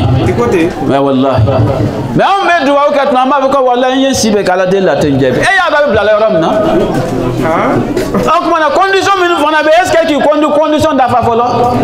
doit même la condition ya da fa wa jogo min ga kana ke ala wala est ce que yo jogo tawa note ya dot mama ala wele surtout en fa ma ala wele ko ala ya ambalo muhammadu na ka so ma o ka balo to ka an fatu kan ngane ya fele mi yulu soro e jabe e yara jabe tige bon e jabe tige de geleani la jarabil ko min ko lu soro e se ko kun o da fora te ko ashaddu nasi bala'an al-anbiya al-awliya thumma al-amthal mu'minun gal la jarabe ko ka bojien kono yake o de kiraw ala ka cidew ani ala teru ani ala ka mo nyuma o ko min aminu fe mi mulu ka sara kan ga taka tune kala dina nyamo ko ne kala almamiye kebe chen fo ke ka sani abe bi bon kan fo bali bina fima ke bali bina noroida fembe bina fima mona ali alayhi salam koti kana kaba ko yade akuma tarakali alhaq min sadiq mona mo ye jansa ka ali toyi kasra ala kraka ale le boko yetuga ko arabu no ka kabila ya nana sigi muhammadu nana ka bo dun kono ka taka ay min langa ole ni nan sona ni fana ka sigi ni ata na bo muhammadu tala ko jakelen de na toyi oh ode nana ni ko nyamini o no de be ya do mo fala ma fo nyon ko de ali bay ala kraka hiji labana ka ke ala kraka koto e una na fo ko bakhin laka ya ibn abi talib sababa be na baya kuna ala krate yambi ko aska ko ma ko man kuntu maulahu fa hadha aliyun maulahu allahumma wali man wala wa adi man ada wansur man nasara wa khudhul man khadhala wa adil al haqq ma'ahu haythu mada صلى الله على محمد وآل محمد اللهم صل على محمد وآل محمد بس على كده كان فوق mais o kofe mun de kera amuna lode he ido aylo an yoko fule ha nan tarati alma de ka jati alma ko tola ha anya nya ma tani ambolo ouais do imam Kazim ko anya wakati yake nani ko la sunna bolo ma wakati sela ambe ala wele wakati mina anyo donc an yere jaya kan sanya ko condition fana dafa ka ta loka ala tafu wa sa'atan li amri al ma'ash wakati fulana sanga fulana ejumei amanga balu nyinina otewa ala ma foki kana ta forobo ama foki kana magasin daele ama na foki kana keti kana ke fonction ay règle do de di ka kanga to akono ika ebana bara sugu minga ika do ala tanay mu ya yoro la dona bana kana do ala tanana vous voyez asanga sabana e munye wakati mi لمعاشرة الإخوان الثقات أبتغى بالما دنمغو ترو أنو لو بواتين دوكي أكا جرين alladhina ayaflaha imam ka kuma sharia rade fulani yu'arrifunakum uyubakum assalamu rahmatullahi wa barakatuh anta min fawle ha sanga sabana wati min ameta anya gera anteru ameta sigite min barola ayeke joni balma minu yadana mogoye alladhina yu'arrifunakum uyubakum mu'minun bauka legun jirawla mu'minun mikaw ma duare gelen ye ni lora ni nyama binyana ba jirila ta dugoyima atlo bala antulu le fait minu ye chafiye minu mi ka legu jiraila mogo min ti ka legu jirala balmate al mu'minu mir'atu akhihi kulli man yajon i balma i ka duare ni duare munaibi lo duare koro munamu lo duare koro nge lora le na sro legu do be aya jirala yo bo sani mogo bi legu kenama tewa alors eter min kadi aya fi karsa son do bi lamba fi ada active ala lahara do yeto aw ye faranyona ko innahu kana li qarin kaza kaza lahara jodo aya fi lake wa innahu la haqq lahara jodo kele ambe bina ye tewa jol telu ngo telu do be kele al akhillau yawma idhin ba'dhum li ba'd aduwwun illa man illa al muttaqin teru be yelma ke jugu finye no muna fona ya sro ala ya sara bawlo ko teriya kono parce que olu kera nyon duare kaza neti feni niye defe lahara nye faran jom milana dabla mai o ika sanga sabana ni be ala fe han ika sanga nani na ika jena tigala we muye تختلون فيها للذاتكم في غير محرم إني دامو إني دونو يمي يسانغا دودي يرما يو إني دونو داموتا mais condition akana ke haramu koye apana ala ko dangani donc sanga nani min banga yana maya kono de flani donc kuma asera abel yorola ambe almamina kombo fu ka balma on sigi nyon fu minu ye kenen ke kenen bay amba o fana o ye sabali ka jija diu nya kola ya do ka togoni man di dema o ye denga hake do yo mais denga hake anga ko to mi abi damne ka sura ya ima ba muso furu ngebna ta dambe du do lo yini ki muso yini orola yi e be nyi gali ken ya do bi chogodi o be chogodi mumna bo be kala kote ko ay jija ibna tika kalfa bla yorom na ka don abe bla yorom na parce que ba tala du do le kono mamuto bo duina histoire bo duina fiji ya ko de long ko fu samantia no tarabolo no sondo ko ne pas que ibna ta fin jugu do takana e ka Sénégal amba o ya do be baramina kasindi dema parce que ambe tala nyengo jebe tala enya fe min ka amana ba ka ambe tala nya fe ambe se la ko fe le han ni ya me ko développement le be kala ro adama de o me tala ko fe ni akala kanu yana kan ne puissant ya on de kapsa de to e minute tamna c'est faux qur'ana ko ka na ka ranyana non alladina minute tamanan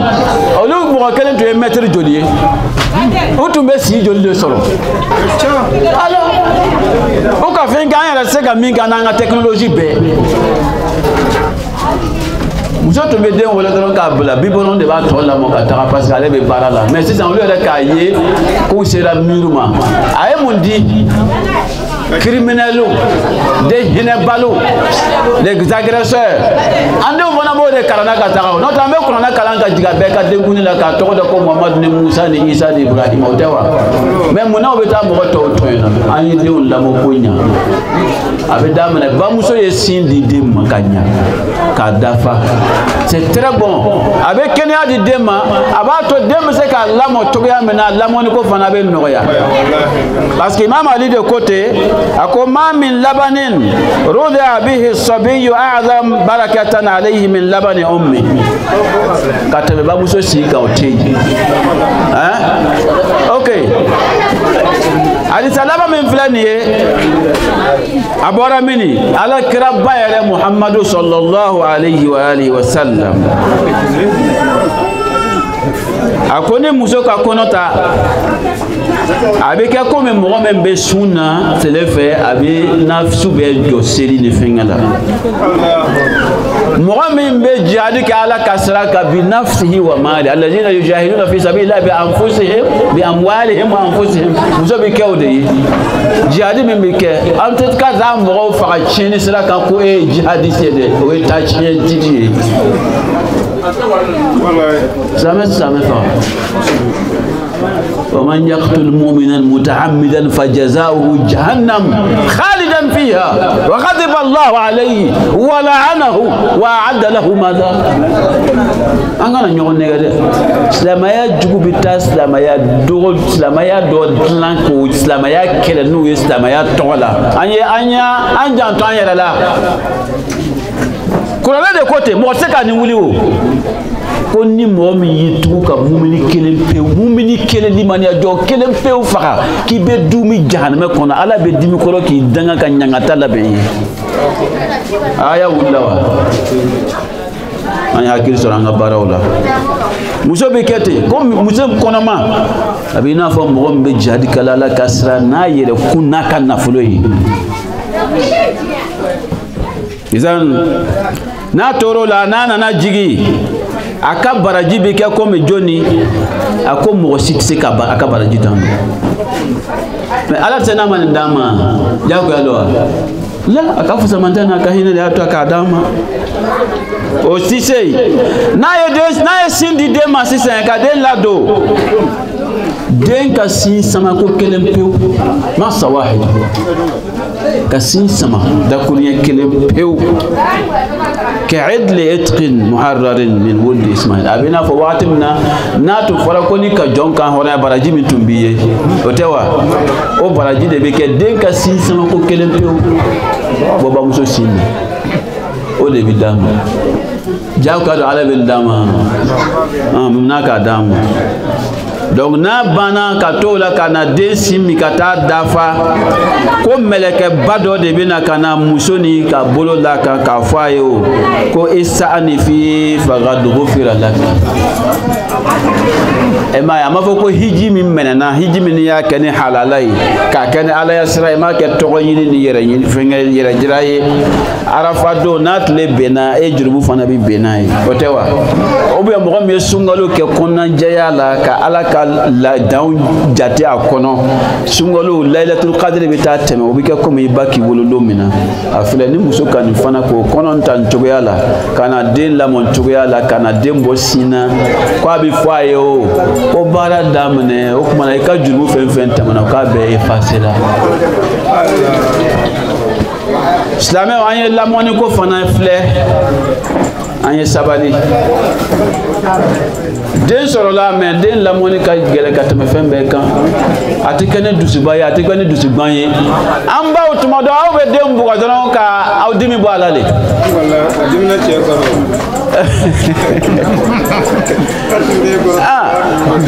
kada ko wow patra dey ote ma fo den te bu ko de den na ka fitini ya na ka kani bugole ni ya bugo yere ba do ka reaction fe ale la ba do ka kani bugoli mais na makani bugole ni ka bugo ofona reaction be o de mai o de bi de un chama chien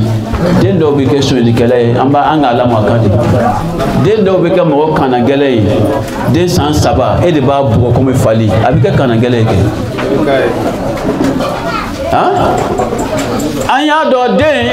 mo be na le famia ke ala ka hakili dama mais on ba de mais pour que kabulan no de là ale ba on le de ganga fotala aba on de la de ganga ketala donc na on ga keta ma matle anga fota matle de machin wa am to ko misala de di ne awe dumuni ka sisa o awe jimi ka ver nun to ya sisa den nana no nyi nanu ko koy aka ta ka bna tabla no na talo na yanka be achila fakana na obi ba muso nana donne ka ver ci dembo la kana wala baba ne lo nyata o iko wow hala ba kuma dafa ika rega minga ni tu as détruit une vie ika nyana ma ya do de dobo la ti ne foni ala faralaka den nana ka courage ta ama galolo anana ka be chifie non seulement il m'a lamé a connaît les vers aïe na koya abla tenya ye nyolo nya tale ko meta abla ya fenni ntalona ya benaka chi e mwe mosilame avec mire c'est ça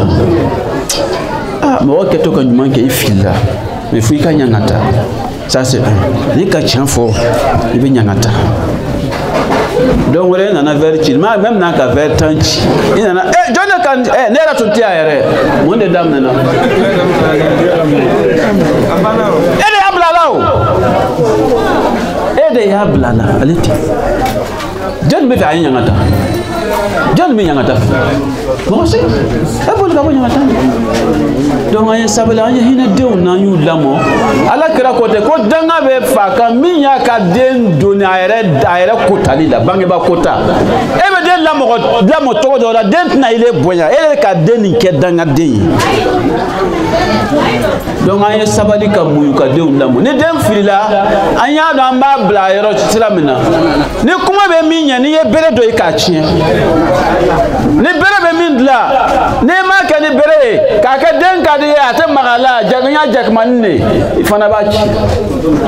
donc ya do den bi corriger tout yam na tikani bisu banye ko den ka na dimi ben tasara la ka gba ko gba ai la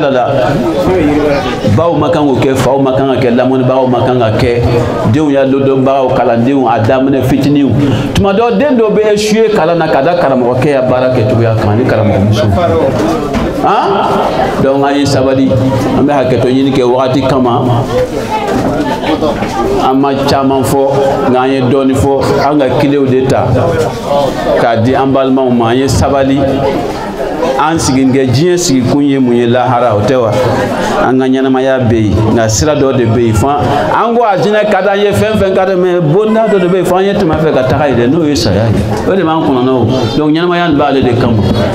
ala ka anya ka ngalo kono inshallah an sigida dem ka kena kan almam ka do mi ka ala ka mena mo nyum ka do ka mena ka ke simatigi ka ke afama balu ka ba mabalu anana hera min sura ka do faro ko do ra min sura ko buli ana samu bala jelen kana jamana ko kana ka hakki mandi mo jamana nyamo ma ala ka jien fana suma inshallah ka anke ala sabula ala bi fe ay nye to yamna ala ko no yan ka anke kuma me barawi ke kuma nyuma ko do tamo barawi ka kera bal walu ka no yan bala jelen ka ndo kera na sama wasanma lu ka lo harmala ka ina na taba wala inshallah bana bato ala ko kenya si jane kenya ko dama anga bato mene inshallah ambo ni ala fe كرنا سمو له المكما بدون له المكما والحمد لله رب العالمين وصلى الله على محمد وآله الطاهرين اللهم صل على محمد ونما دمر الصلاة أكاد كتوتي سلام بفاتيني فأكاد كتوتي أكاد كتوتي الصلاة يا رب شهر بفوا وكنا بسكا بوتيزي كدام دوني إن شاء الله أولاني ولا داول واتي تكوبا له بس تكمل أسمع بولما ika ni bete sharia yawa dem tundi bon kay ala kira ka ke tuyamna aka musa bu ni kan fem kan na bise kan ni ke yo ko tewa ambe ko longa ma o de kama era man da do detail nuna den nana dona banjija abina kuma folo mi me weke ala fo ko o de kama fora kas misiri wele ka sey jona atike de ko ni donne ibi jija ne ma ke docteur so la muso jigiro la yem mo nyana man bla dal me no yeke no e den sana ka banara ya me yo o de nyini pour que sana kana na toro ay kuma fala mi me nyana ya no ke ala ko foy way ay de meleke fan be man kana bla fana mi be jatige comme jaune comme ça là ala ka fana no ke mana téléphone bla e ka de kuma bo den kuma boli sara na kunu lila ama fle warge garbi be mima ko saraka maintenant saram be dini ay denga kuma bolé o de kama kan na ni bi sibe sambi segimbo ni ya do ka fo ay fama se soro ka sa buye bitika sa san lo ka fa ay to la kana dumde ni se ka ke tobule ka mo la domine nan parce que akona du kono mo denga somoro denga masuna moro sara me mana bo den to la ka den kuma bo avec kon lui aller do parce que kuma jama te foni atora te amte afamuna ko sebe donc ale min filɛ ale sogo ale ye fadoule a bɛ n'a fɔ y'a dɔn saraka dɔw bɛ yen bon waati kama n tɛna n da dɔw la i yɛrɛ n'i y'o bɔ i yɛrɛ a ma kan i yɛrɛ k'o dun saraka dɔw bɛ yen o ye labila i yɛrɛ bɛ se ka dɔ dun a la vous voyez non donc sisan den bɛ kuma bɔ ni saga min ye parce que a bɛ faga cogo di ŋaniya dɔ de bɛ taa a fɔ bisimilahi wa billah wa ala millati rasulillah allahumma aqiqatun an fulan ibn fulan way pada den fulan a fɔ ko aqiqatun an Hussein ibn Ibrahim ka bamuso tɔgɔ ka lakan hein vous voyez non damuha bi damihi wa lahmuha bi lahmihi wa azmuha bi azmihi allahumma ij'alhu wiqa'an li ali muhammad alayhi salam allahu akbar ka sɔrɔ ka saga kan tigɛ n'o ye donc den kuma bɔla n'o ye o de kama an y'o fɔ nin silamɛya kɔnɔ hali ni si bɛ san 80 n'i y'a dɔn ko saga ma b'i ye n'a se b'i ye i bɛ t'i ka saga san n'a ka di i b'a di kalandenw ma i tɔgɔ di a b'a faga ni nin tɔgɔ nin ye o a b'a dɔn parce que comme somɔgɔw ma kan k'ale consommer o de la tuma dɔ an b'a ye dɔw bɛ saga 2 kɛ saga 1 bɛ kɛrɛnkɛrɛn den kuma bɔ ye o b'o tobili kɛ mɔgɔw b'o domu mais o minnu ye den n'a ka somɔgɔw ye sisan saga dɔ nin bɛ kɛ ale ye général ye bɛɛ bɛ se k'ale don olu fana ka don ta bɛ bɔ o la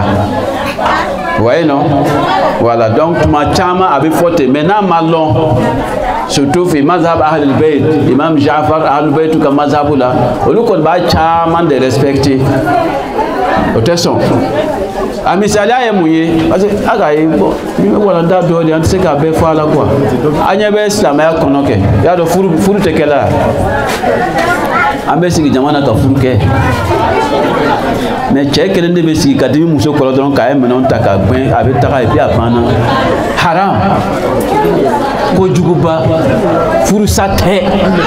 furu caman sigila furu kan mun na y'a dɔn an bɛ sigi an bɛ kutuba yɛlɛ halakira ko ten la nikaha illa bi wali wa shahidai wa kada kada kada tiɲɛ dɔ kɛ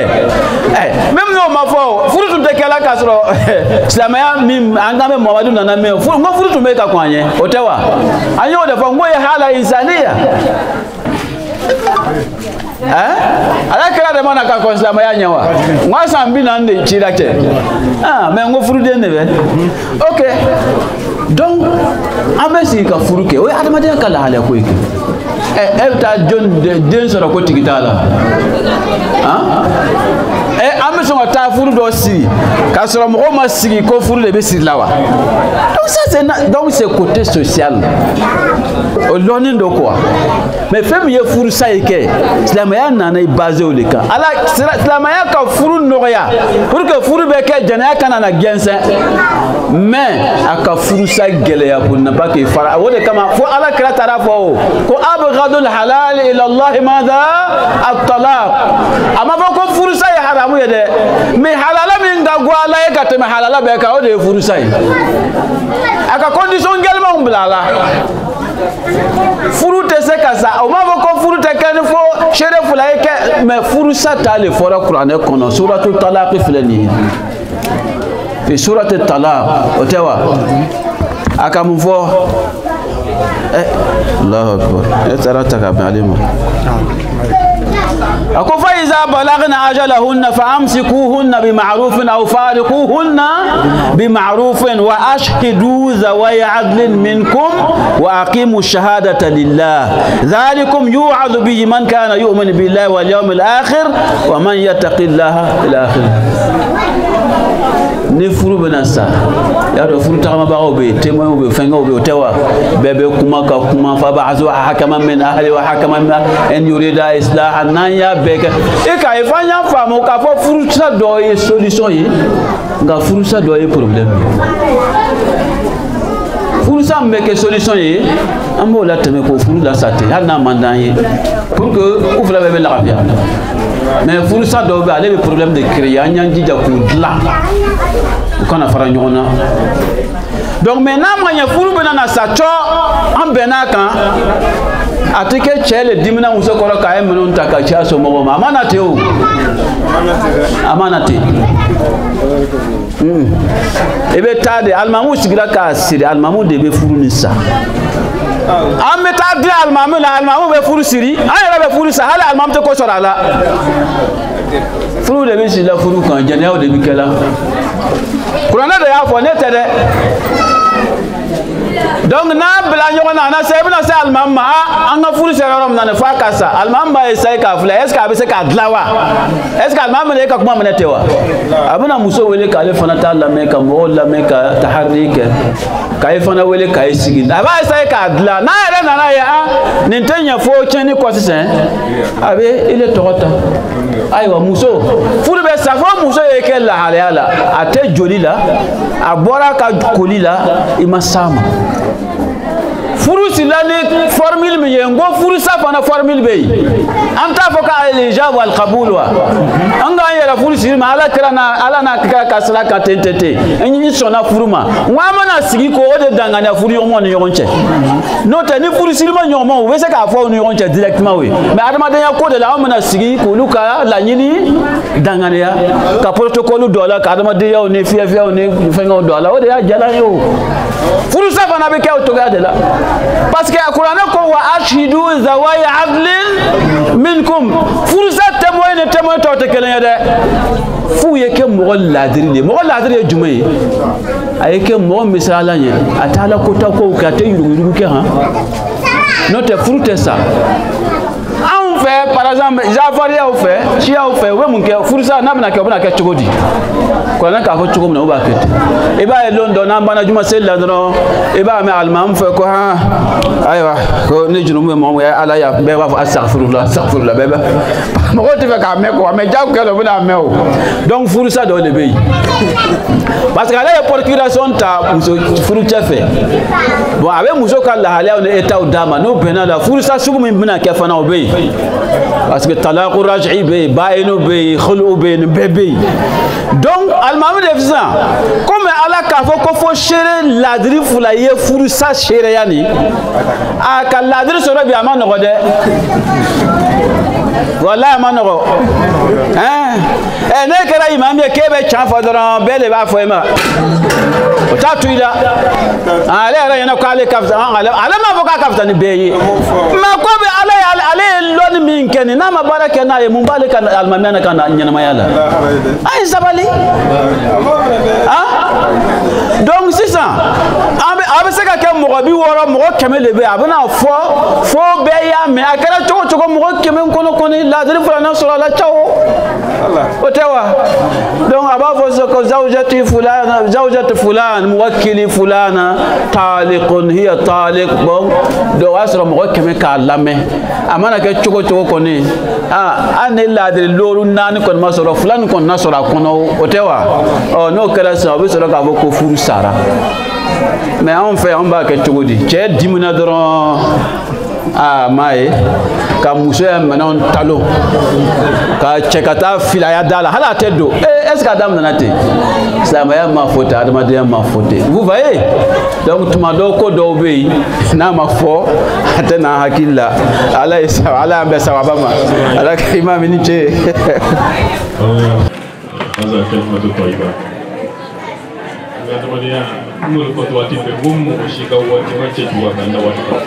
mo ka wati man kele kan ta wati ko me ni kan yin ga ba jalale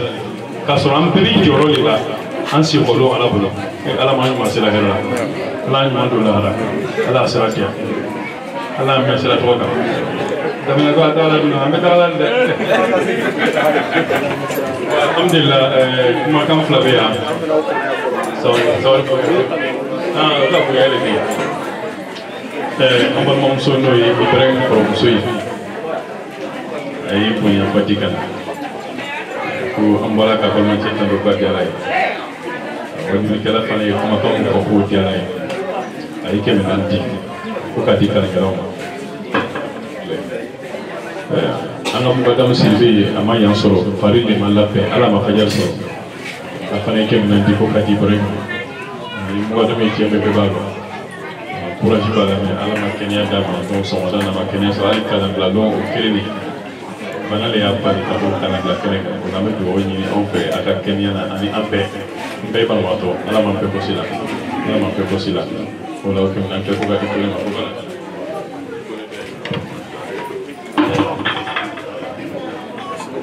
o la be na ba pe fo am be la diser ka ler te ler ma te de sabu ler ko be ko mo ko la nango fle ler ma te on peut quand on faut quoi danser pour analyser à ma capacité à yéli ma capacité à la main et ma capacité pour ni moromité tient fait voilà tient mais ni mati mais tient mais aniti tient be déjà la main aniti tient mati tout à la main nala qui faro ka do mi bisi ga baraka mais l'état la main na lumina na de et pas bara tout voilà ni tient fait tout à tient la main dona bina fa al ni ma juma lo to ka juma fa ni ka do la lo ni ka juma ibe sala bla ya ne le te juma lo ne le tara do babli na to je ko ka ti ya be la ani mi na bo la do trago ite dia de ni sama sana ami ta ma fa troje lo so nda ma fa bo la voilà ade ta de ni sama sana ami na so ami na te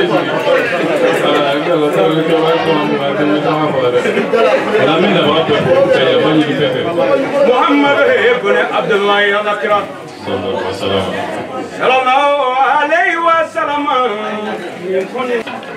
أدينا محمد مهدي كدينا سانغالو ناسياتو محمد كدينا دي كونو نغا دينا يدالا eni mami mbano makitake hasiriani kono nanjue ya rabbi ama ala kitika hasiriani kono nanjue la de la kya sallallahu alaihi wasallam ni koni nafo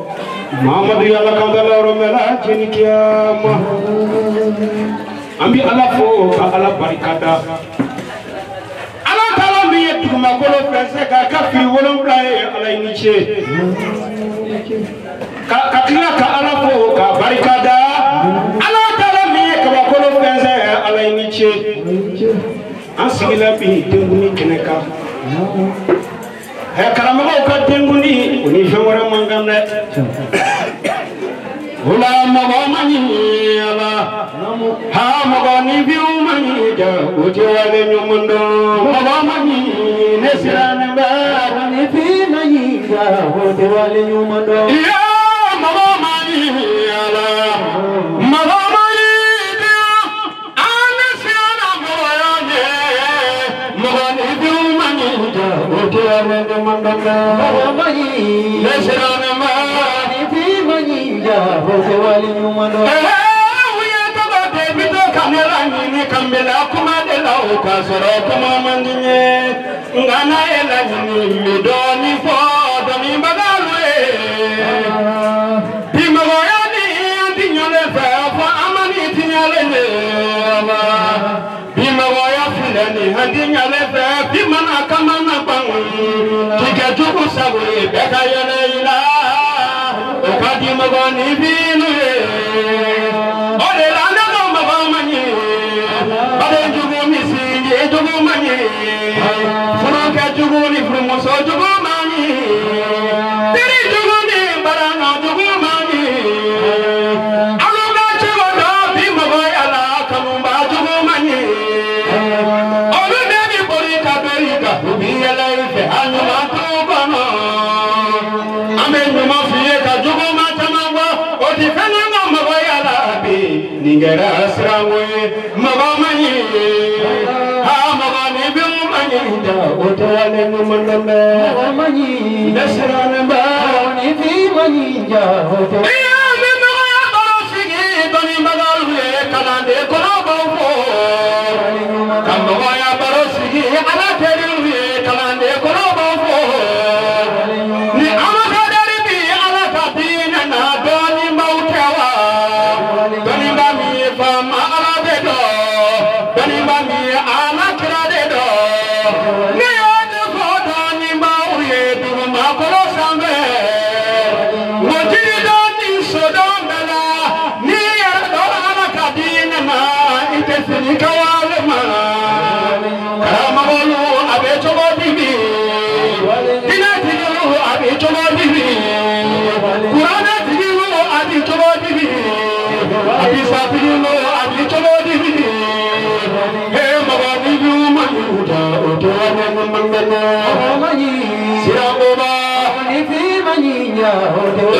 Mustafa Al-Alamiya fi Abidjan.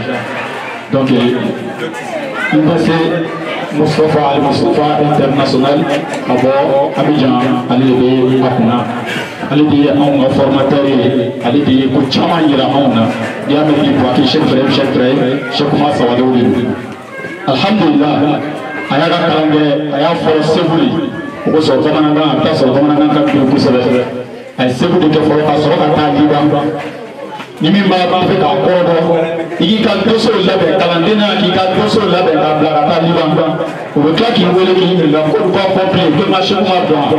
ni ko i t'a dɔn adresse di ma n'i ma s'a fɛ n'a ma signé o tɛ taa Liban complet Libanais bɛɛ b'a dɔn ko ba kɔnɔ yan mais n'a ka yɛrɛmajigin n'a ka bonya ni ye denboli fo ɲɛna dɔrɔn a bɛ baasi t'a la ko min b'i sɛgɛrɛ donc o cɛ de filɛ nin ye donc wajibi juman kan ɔ min fana y'an degun dɔɔni sa a taara kɛ mɔsi ye ɔ ma ye a taara kɛ mɔre ye ɔ a kɛra mɔre ye dɔrɔn o de y'an jɛn dɔɔni mais alhamdulilah komi karamɔgɔ de tɛ se k'a fɔ ka se yɔrɔ jan sinon mɔre olu bɛ yen a bɛ fa mi dɛ donc an bɛna zo comité inshallah vraiment a b'a fɔ kosɛbɛ wallahi insan mutawatir jida yɛrɛmajiba de don wallahi i b'a yira ten wallahi yɔrɔ yɔrɔ la ne de tɛ se ka gɛrɛ a la jan ko k'a ye ɲɛ la wallahi ka nin ye ɲɛ la k'a ye ɲɛ la a tɛ se k'i sɔrɔ mais a y'a ka ko bɛɛ lajɛlen la n y'a wele komi a tun bɛ kunnajiyɔrɔ la bɔra kunnajiyɔrɔ la wale tu ko ne yɛrɛ ka président ba kun a bɔra yen dɔrɔn ka diɲɛtigi la nafa se so wallahi donc alibatu kanu de ko sɔn a sera yan donc ko ka bɛɛ lajɛlen fo a ye dakurunya fila min kɛ a faamuya ɲuman ala k'a dan n'aw ma a faamuya ɲuman ala k'a dan n'aw ma donc an b'a fo ka waleɲuman dɔn ka nafa bɛɛ lajɛlen fo an kun y'a fɔ cogo min na o 10 heures baara bɛ jɔ ɔ ni min bɛ fɛ ka kɛ bi alhamdulilah an bɛ yen fo ka taa se wulafɛla ma ɔ ni min fana bɛ fɛ ka taa so sira fɛ bɛɛ lajɛlen ye wa sɛku fana bɛ yen mɔgɔ mɔgɔ n'i bɛ fɛ ka diinɛ ɲininkali dɔ kɛ ale ye k'olu fani silamɛya taabolo bɛɛ i b'a fɛn o fɛn fɔ kitabu n'i b'a fɔ i bɛ se ka ɲininkali kɛ yan'a tagali cɛ donc a ye kalan min kɛ a m'a ta a yɛrɛ ma tuma caman ko Abu Jafar ninnu filɛ télévision na ka fɛn o fɛn kɛ olu ye niveau min na o ka ca n'o ye donc a kɔni bɛ yen inshallah i bɛ fɛ ka ɲininkali fɛn o fɛn kɛ i bɛna mun da n'a ye min dɔn a b'a fɔ n'a tɛ min dɔn a b'a fɔ ko n t'a dɔn Imam Ali ko o ye dɔnni ye Imam Ali ko ten ko jamakulu saba de bɛ yen silamɛw cɛla a ko inna qawman abadu Allaha rahmatan fatilka ibadatu tujjar wa inna qawman abadu Allaha raghbatan fatilka ibadatu al-abid wa inna qawman abadu Allaha shukran fatilka ibadatu al-ahrar ko jamakulu fɔlɔ olu bɛ ko kɛ ko mɔgɔw b'a la sabula ni n'a kɛ n bɛ tɔnɔ dɔ sɔrɔ a la sɛkuma ta t'u ye ko olu ka bateau olu ka koɲɛ bɛɛ bɛnna lɔgɔtagalaw ka bateau n'u ka koɲɛw sabula i bɛ taa lɔgɔ la n'i ka tɔnɔ sɔrɔ ka na i ka feerefɛnw na ko jamakulu filanan olu b'a kɛ de ni ma taa u b'a fɔ ma taa n'a kun y'a k'o kama a kun bɛna fɔ ni mana sɛgɛ bɛ mina fɔ man a k'o cɛ jamakulu filanan k'olu ka bateau bɛnna de ni ma kɛ mɔgɔw b'a fɔ an tɛ seri la n'i sabali ma u tɛna ni su don olu bɛ su b'a ɲini na ko mɛ minnu bɛ hɔrɔnya ta ka adamadenw sɛgɛrɛ ka hɔrɔnya baara kɛ f'ala mako b'o de la bateau yɛrɛ kɔnɔ fatilka ibadatul ahrar mun ka ala dɔn ala ye ka kira dɔn kira ye ka somɔgɔw dɔn a somɔgɔw ye ka dɔn k'a fɔ hɔrɔnya de ye adamadenya ye a ko o de ye ala jɔn ye an b'a ɲini Ala subhanahu wa ta'ala fɛ dakurunya fila min kɛ k'a minɛ ka bɛɛ tulo di an ma ala mɔ kelen a faamuya ɲuman k'a dan an ma ala mɔ kelen inshallah an bɛna dugawu faraji kɛ ka sɔrɔ ka sira di bɛɛ lajɛlen ma donc ni min bɛ sigi te bɛ fɔ wula fɛ an bɛ se ka te min ka baro kɛ min fana bɛ fɛ ka ɲininkali kɛ seku la i bɛ se ka ɲininkali kɛ ka ɲininkali kɛ imamu ani karamɔgɔw u ka dumuni bɛ sanfɛ inshallah n'an tilala u bɛ se ka yɛrɛ ka dumuni kɛ inshallah donc an bɛna wuli ka minɛ k'an ɲɛsin kɔrɔ ma an bɛ dugawu faraji ka sira di bɛɛ lajɛlen ma ka to k'a kan sallallahu alaihi wa sallam اللهم صل على محمد وعلى محمد